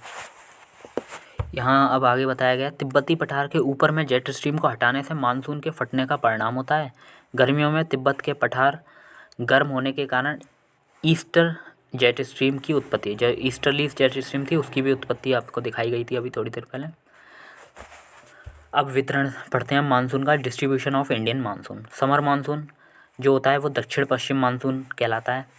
अब दक्षिण पश्चिम मानसून की 2 ब्रांच होती हैं, एक अरब सागर वाली, एक बंगाल की खाड़ी वाली। तो ये है अरब सागर की ब्रांच। जैसे ये भारत दिखाया गया है, तो भारत में ये अरेबियन पार्ट, एक सेकंड, तो अरेबियन सी वाली ब्रांच है। तो अरेबियन सी वाली branch first part Arabian branch का ये है, और अरेबियन ब्रांच का सेकंड पार्ट यहाँ से प्रवेश करता है। ये मानसून का, ये साउथ वेस्ट मानसून दिखाया गया है। तो साउथ वेस्ट मानसून का हमने ये देखा फर्स्ट वीक ऑफ जून, तो जून के प्रथम सप्ताह में ही मानसून प्रस्फोट हो जाता है। हैवी रेनफॉल मानसून बस्ट जैसे कह देते हैं। तो वो कहाँ होता है, मालाबार कोस्ट पर, क्योंकि ये कौन सा कोस्ट है, मालाबार कोस्ट, ये कोंकण कोस्ट है, और ये काठियावाड़। तो ये मालाबार जो तट है वहाँ सबसे पहले मानसून को दिखाया गया है। वो first branch of Arabian monsoon, sorry first branch जो होती है अरेबियन मानसून की, यानी कि मानसून की जो अरेबियन ब्रांच है उसका फर्स्ट पार्ट यहाँ से आता जाता है। तो मालाबार पे बारिश कर देता है और काफ़ी भारी भारी बारिश करता है। ये वेस्टर्न घाट है, वेस्टर्न घाट के जो इस साइड है वहाँ तो खूब बारिश होती है, लेकिन इस साइड बारिश नहीं हो पाती, क्योंकि जो वेस्टर्न घाट का जो ये वाला पार्ट है, ये ईस्ट है ये वेस्ट है, तो वेस्टर्न घाट के वेस्टर्न पार्ट पे तो खूब बारिश हो जाती है, ईस्टर्न पार्ट पे नहीं हो पाती। उसका कारण यहाँ है, ये बताया गया जैसे ये पहाड़ है, तो पहाड़ में जैसे वायु, अगर ये मानसून की हवाएं आई तो वो यहाँ बादल बना के इस जगह तो वर्षा कर देती हैं, लेकिन वहाँ नहीं पहुँच पाती। वहाँ पहुँचते पहुँचते तो बहुत देरी हो जाती है, तब तक बारिश यहीं हो जाती है, क्योंकि ऊपर चढ़ने में भी काफ़ी टाइम लगता है, काफ़ी एनर्जी वेस्ट हो जाती है, तो वो यहीं बरस जाता है। तो इसको हम कह देते हैं विंड वार्ड स्लोप। तो विंड वार्ड स्लोप पर तो काफ़ी वर्षा हो गई, लेकिन दूसरा वृष्टि छाया प्रदेश, यानी कि रेन शेडो जोन यानी कि लीवार्ड स्लोप सूखा रह जाता है। तो यही कारण है कि जैसे नागपुर इधर है और इधर मुंबई है, तो मुंबई में तो खूब बारिश हो जाती है, महाराष्ट्र में मुंबई में खूब बारिश हो रही है, क्योंकि वो किस में आ रहा है, वो विंड वार्ड स्लोप में आ रहा है। और नागपुर जो है वो लीवार्ड स्लोप में आ रहा है, वहाँ बारिश ही नहीं हो पाती है। तो एक तरफ तो 300 सेंटीमीटर तक बारिश हो रही है और एक तरफ 70 भी नहीं हो रही है, तो ये कारण बनता है। सेकंड अरेबियन ब्रांच काठियावाड़ से प्रवेश करती है, तो अरावली माउंटेन जो है वो इसके पैरेलल है, तो वो इसको रोक नहीं पाता और यहाँ से सीधे निकल जाती है। सीधे निकलने के बाद ये हिमालय के कुमायूं हिमालय से टकराती हैं। ये हिमालय दिखाया गया है, तो ये कुमायूं क्षेत्र में भयंकर बारिश करती है, क्योंकि यहाँ कोई रोकने वाला नहीं है इसको। अरावली जो रोक नहीं पाया वो इसके पैरेलल है, सेकेंड ब्रांच जो है अरेबियन ब्रांच की सेकेंड। तो ये काठियावाड़ कोस्ट से प्रवेश करता है भारत में, और यहाँ काफ़ी ज़्यादा बरसता है। फिर काठियावाड़ कुमायूं हिमालय में वेरी हाई रेनफॉल, जिसको क्लाउड बर्स्ट के नाम से जाना जाता है, बादल फट गए ऐसा कहती हैं। यहाँ कोई बारिश नहीं होती, तो यहाँ थार डेजर्ट बनता है राजस्थान के वेस्टर्न पार्ट पर। यहाँ बताया गया है मुंबई में हाई रेनफॉल का कारण क्या है, ये विंडवर्ड स्लोप पर है। नागपुर में नई लो रेनफॉल होती है, इसका कारण ये लीवार्ड स्लोप पर पाया जाता है। फिर यहाँ जो ऊपर दिखाया गया हमने first part of Arabian branch, तो मानसून की जो अरेबियन ब्रांच है उसका फर्स्ट पार्ट जो है वो यहाँ से टकराता है मालाबार से, तो यहाँ की तरफ केरल में सबसे पहले बारिश करता है। फिर Bay of Bengal branch of monsoon, तो बे ऑफ बंगाल ब्रांच यहाँ से चलती है, तो यहाँ से चलती है ये, और यहाँ से ये पूर्वांचल इसको रोकता है, ये पूर्वांचल है, तो पूर्वांचल से टकराती है। तो पूर्वांचल यानी कि इस एरिया में नॉर्थ ईस्ट पार्ट में खूब बारिश करती है ये, कौन सी, बे ऑफ बंगाल ब्रांच। फिर यहाँ खूब बारिश करने के बाद ये धीरे धीरे फिर यहाँ स्टार्ट करती है चलना। यहाँ जैसे स्टार्ट करती है तो यहाँ 3 पहाड़ियाँ बढ़ती हैं, खासी गारो जानती है, वो इसको पहले रोक लेती है। तो मेघालय के चेरापूंजी और मौसिनराम में ये मानसून फंस जाता है, इतनी बारिश करता है बहुत ज़्यादा, क्योंकि ये जैसे ये आ रही, ये बे ऑफ बंगाल ब्रांच है, और यहाँ ये 3 पहाड़ियाँ पाई जाती हैं। जैसे ये हवा यहाँ से टकरा कर यहाँ खूब बारिश कर देती हैं, फिर ये इस डायरेक्शन में जाती है जैसे ही, वैसे ही ये 3 पहाड़ियाँ जो हैं वो इसको फंसा लेती हैं और खूब बारिश करवाती हैं। तो इसको चेरापूंजी और मौसिनराम में खूब बारिश होती है, और मौसिनराम वर्ल्ड का सबसे रेनिएस्ट प्लेस है, सबसे हैवीएस्ट रेनफॉल यहाँ होती है वर्ल्ड का मौसिनराम है। पहले चेरापूंजी था, अब मौसिनराम है। तो और आपको ये पता है जब यहाँ से टकराएगा फिर धीरे धीरे यहाँ बढ़ेगा इस साइड यूपी के प्लेन्स की ओर, तो यहाँ जैसे जैसे बढ़ता जाएगा यहाँ बारिश खूब करेगा, फिर यहाँ कम, यहाँ कम, यहाँ उससे कम, ऐसे करके करता जाएगा। तो यहाँ 250 करता है, फिर 200, फिर 100, फिर 75, इस तरह कम होता जाता है जैसे जैसे ये यहाँ ईस्ट से वेस्ट की ओर बढ़ता जाएगा। चलिए ये और ये पार्ट जो है अरावली के इस साइड वो बहुत ज़्यादा एरिड और सेमी एरिड पार्ट रह जाता है, थार डेजर्ट वगैरह यहाँ बन जाता है। अरेबियन ब्रांच और बे ऑफ बंगाल ब्रांच दोनों से ही यूपी के प्लेन में बारिश होती है जब ये आपस में टकराता है। मतलब दोनों ही ब्रांच, अरेबियन ब्रांच आपने देखा, अरेबियन ब्रांच एक यहाँ से आई थी, ये यहाँ बारिश कर जाती है। फिर ये सेकंड ब्रांच है अरेबियन ब्रांच, तो वो इस तरह कुमायूं से टकराता है, फिर वो यहाँ बढ़ता है, इस तरफ बढ़ता है, और ये बे ऑफ बंगाल की ब्रांच यहाँ बढ़ती है। तो दोनों आपस में टकराती है कहाँ, यूपी के प्लेन में। यूपी के प्लेन में तभी खूब बारिश हो जाती है। फिर यहाँ दिखाया गया है स्ट्रॉन्ग कौन सी होती है, अरेबियन ब्रांच जो होती है वो ज़्यादा स्ट्रॉन्ग होती है, बे ऑफ बंगाल ब्रांच जो होती है मानसून की वो इतनी स्ट्रॉन्ग नहीं होती है। ये वेस्टर्न घाट पर वेस्टर्न घाट के वेस्टर्न साइड पर खूब बारिश करती है, जो पहली ब्रांच होती है। Malabar coast first Malabar coast पर सबसे पहले आता है मानसून, जैसे मानसून प्रसफोर्ड के नाम से जाना जाता है। फर्स्ट वीक ऑफ जून में इससे बारिश पश्चिमी घाट के पश्चिमी भाग में होती है। काठियावाड़ कोस्ट में सेकंड ब्रांच जो होती है इसकी, कुमायूं हिमालय में बारिश होती है इसकी वजह से, ठीक है। और यहाँ वहीं दूसरी ओर बात करें, ईस्टर्न स्लोप ऑफ ईस्टर्न घाट पे कोई रेनफॉल नहीं होती है। सॉरी एक सेकंड, बे ऑफ बंगाल की वजह से ईस्टर्न साइड पर बारिश होती है। ईस्टर्न स्लोप के ईस्टर्न घाट पर खूब बारिश होती है। मोर रेनफॉल होती है। जो बे ऑफ बंगाल ब्रांच है वो भले ही छोटा है, अरेबियन ब्रांच है वो स्ट्रॉन्ग है, और बे ऑफ बंगाल ब्रांच है वो छोटा है, लेकिन ज़्यादा रेनफॉल तो अभी बे ऑफ बंगाल ब्रांच से होती है। ज़्यादा रेनफॉल 60% जो रेनफॉल है इंडिया में टोटल, वो BOB यानी कि बे ऑफ बंगाल ब्रांच से ही होती है। वर्ल्ड्स रेनिएस्ट प्लेस मॉनसून नाम भी इसी के कारण बे ऑफ बंगाल ब्रांच के कारण होता है। यहाँ यही बताया गया है, स्मॉलर साइज में है लेकिन ब्रांच जो है वो 60% रेनफॉल इसी के द्वारा होती है। अब विंटर मानसून आपने देखा था थर्मल कॉन्सेप्ट ऑफ हेली में कैसे कैसे नॉर्थ ईस्ट मानसून आ रहा था, तो नॉर्थ ईस्ट, फिर फ्लोन के कॉन्सेप्ट में भी देखा नॉर्थ ईस्ट मानसून को। तो नॉर्थ ईस्ट मानसून से बारिश हो जाती है काफ़ी इस पार्ट पर, ईस्टर्न घाट में, तमिलनाडु वगैरह में। लेकिन यहाँ जो यूपी के प्लेन्स की ओर यानी पंजाब की ओर कहीं बारिश होती है सर्दियों में, वो किस कारण होती है? सर्दियों में जो यहाँ बारिश होती है तमिलनाडु वगैरह में या ईस्टर्न साइड में, ईस्टर्न घाट के ईस्टर्न साइड में, वो तो ठीक है, वो तो उत्तर पश्चिम मानसून से होती है। लेकिन यहाँ वर्षा किसके कारण होती है? तो यहाँ वर्षा उत्तर पूर्वी मानसून से नहीं होती है, नॉर्थ ईस्ट मानसून से नहीं होती है। उसका कारण पश्चिमी विक्षोभ होता है। अब ये पश्चिमी विक्षोभ होता क्या है उसको हम देखने वाले हैं अब। तो यहाँ ये बताया गया है पश्चिमी विक्षोभ के बारे में। पश्चिमी विक्षोभ क्या होता है? विंटर में रेनफॉल होती है यहाँ यूपी के प्लेन्स में, थोड़ा बहुत बिहार की साइड में और थोड़ा बहुत इधर पंजाब और हरियाणा की साइड में, दिल्ली में। तो नॉर्थ ईस्ट मानसून तो यहाँ से निकल जाता है सीधा सीधा, ये तमिलनाडु में और ईस्टर्न घाट में बारिश कर देता है। तो तमिलनाडु में आते हुए मानसून एवं जाते हुए मानसून दोनों से बारिश होती है। तमिलनाडु ऐसा क्षेत्र है जहाँ से दोनों से बारिश होती है, आते हुए मानसून से भी और जाते हुए मानसून से भी। तो वेस्टर्न डिस्टर्बेंसेस यानी कि पश्चिमी विक्षोभ क्या होता है? जैसे ये अफ्रीका है और ये यूरोप है, तो यहाँ इधर बीच की साइड मेडिटेरियन सी पाया जाता है यानी कि भूमध्य सागर। तो भूमध्य सागर जो होता है उसके आसपास भूमध्य सागरीय जलवायु यानी कि मेडिटेरियन टाइप ऑफ क्लाइमेट पाया जाता है, जिसके कारण विंटर में ही रेनफॉल होती है। यहाँ जो है इस एरिया में, यहाँ हमेशा सर्दियों में ही रेनफॉल होती है। लेकिन ये भारत तक कैसे पहुँचता है? क्योंकि आपने जेट स्ट्रीम पढ़ा था, तो जेट स्ट्रीम जो है इसी समय, जेट स्ट्रीम क्या होता है यहाँ चलती है, और आपको पता है सर्दियों में जेट स्ट्रीम काफ़ी ज़्यादा मजबूत होती है, हमने पढ़ा था, अभी देखा था। तो जो सब ट्रॉपिकल जेट स्ट्रीम होती है यानी कि वेस्टर्ली जेट स्ट्रीम, जो ये वाला मानसून है इधर वाला, जो कहाँ बरसता है? मेडिटेरियन टाइप ऑफ क्लाइमेट में। तो वो उसकी वजह से वो इन्हीं को यहाँ ले आता है। कौन? जेट स्ट्रीम, जिसके कारण यहाँ रेनफॉल होती है। इसी को हम वेस्टर्न डिस्टर्बेंसेस कह देते हैं। तो यहाँ ये लिखा भी है जेट स्ट्रीम इसी समय यहाँ चलती हैं जो इसे भारत की ओर ले जाती हैं सर्दियों में। तो मेडिटेरियन टाइप ऑफ क्लाइमेट को एक तरह से भारत की ओर ले जाने का काम कौन कर रहा है? ये jet stream. Mediterranean type of climate में ऐसा होता है कि यहाँ पानी है, पानी की वजह से सर्दियों में यहाँ टेम्परेचर बहुत कैसा होता है?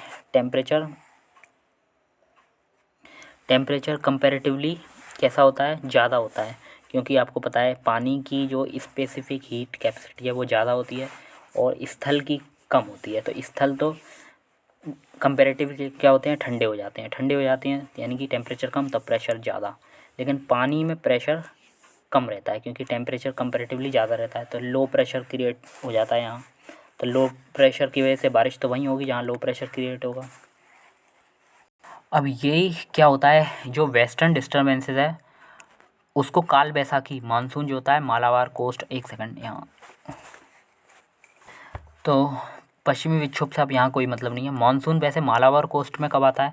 फर्स्ट वीक ऑफ जून, यहाँ केरल में सबसे पहले बरसता है। और नॉर्थ वेस्टर्न इंडिया यानी पंजाब हरियाणा यहाँ जुलाई के एंड में पहुँच पाता है, काफ़ी लेट पहुँच पाता है क्योंकि वो दूर पड़ जाता है। फिर ये तो चलो जून की बात हुई, ये अप्रैल और मई में बारिश होती है, वो क्यों होती है? तो वो उसका कारण कन्वेक्शनल रेनफॉल है। कन्वेक्शनल रेनफॉल यानी कि वही पानी, सूरज की जो किरणें होती हैं तो गर्मी हो जाती है, गर्मी से पानी वेपर बन के ऊपर उठता है, फिर बादल बन जाते हैं, कंडेंसेशन के द्वारा वो बरस जाता है। तो ये कारण होता है तो उसको हम प्री मानसून रेनफॉल कह देते हैं। इसका मानसून से कोई लेना देना नहीं होता। तो ये कारण होता है अप्रैल और मई के महीने में जब बारिश होती है, तो इसको प्री मानसून रेनफॉल या प्री मानसून शॉवर कह दिया जाता है।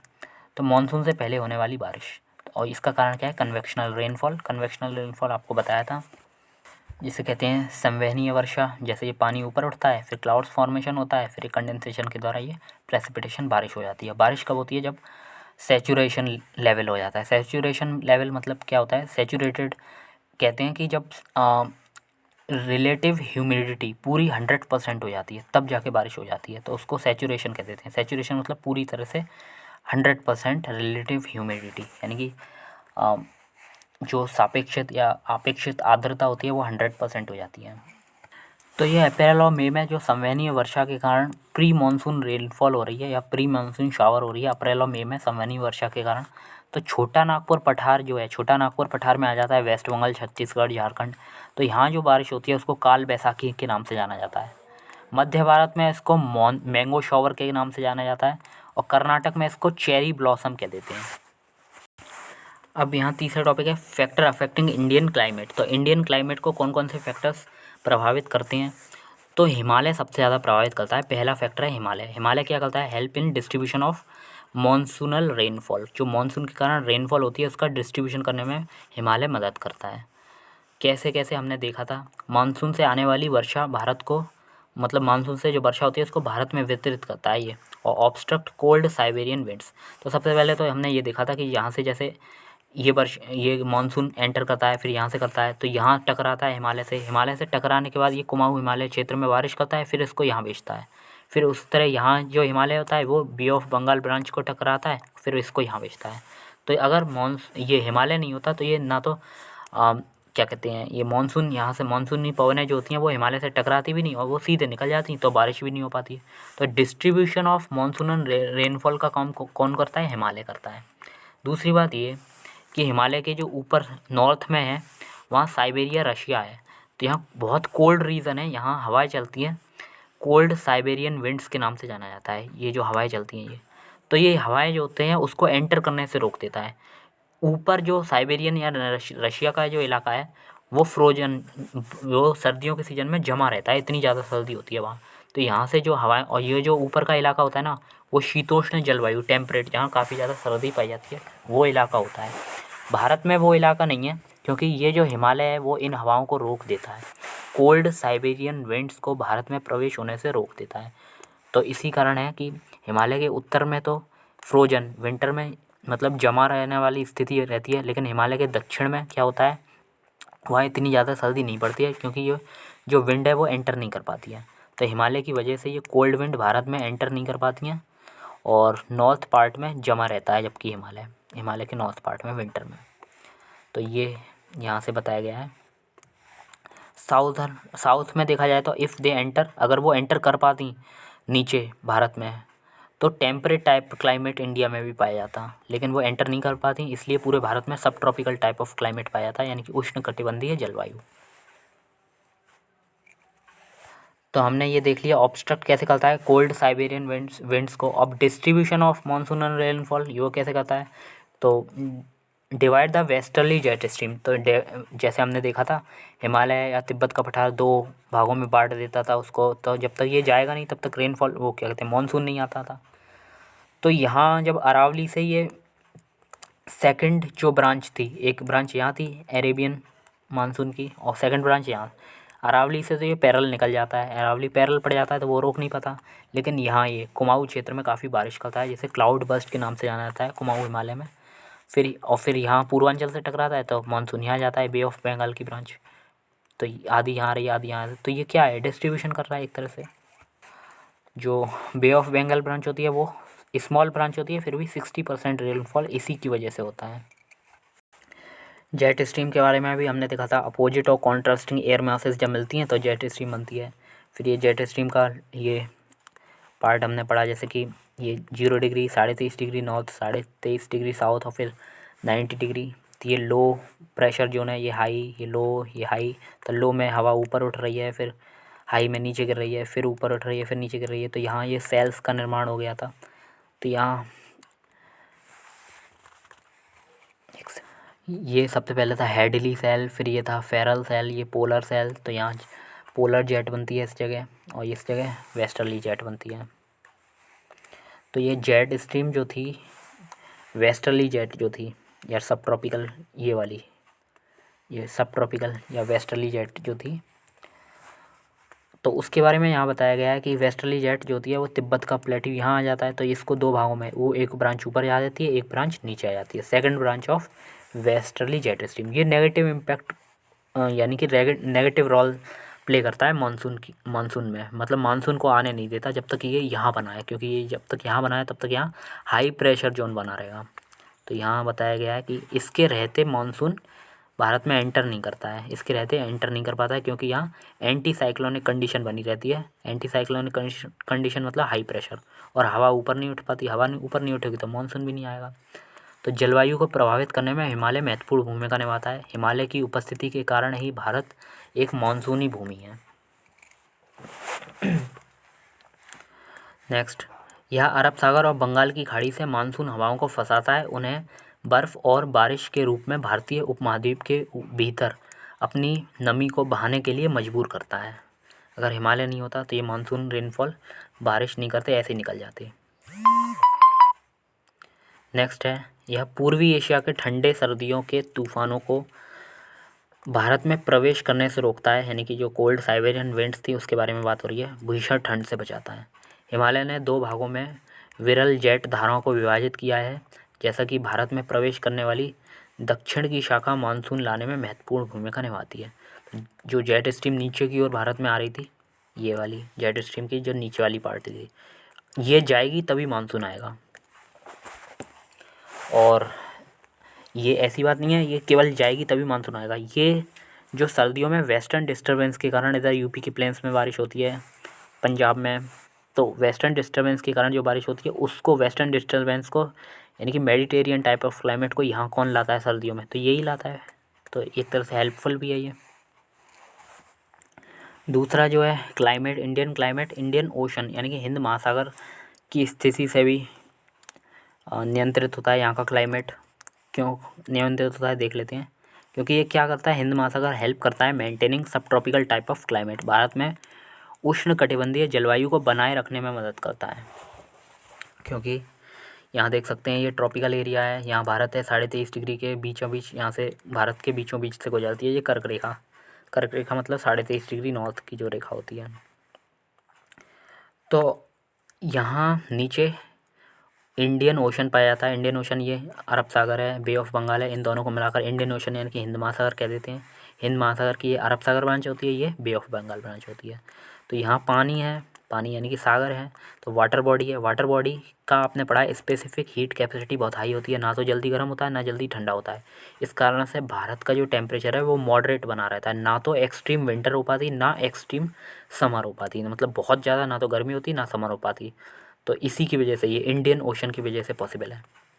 दूसरा जो है source of moisture to the monsoonal wind. अब मॉनसून जो यहाँ से नीचे से मॉइस्चर लाएंगी, मॉनसून जब मॉइस्चर नमी को लाएंगी तो वो हिंद महासागर से ही तो लाएंगी। अगर हिंद महासागर नहीं होता तो क्या मॉनसून आ पाता? नहीं, बिल्कुल नहीं। मॉनसून में पानी नहीं होता, तो मॉनसूनी हवा, पानी, नमी, आर्द्रता ये सब कहाँ से मिलता है? इंडियन ओशन से मिलता है। तो इंडियन ओशन भी भारत की जो जलवायु है उसको नियंत्रित करने में बहुत ज़्यादा हेल्प करता है। तो दोस्तों ये क्वेश्चंस अब स्टार्ट होते हैं, तो क्वेश्चंस को हम कल ही देखेंगे क्योंकि काफ़ी ज़्यादा लंबा वीडियो होगा। तो अब मिलेंगे नेक्स्ट वीडियो में, तब तक के लिए बाय, टेक केयर।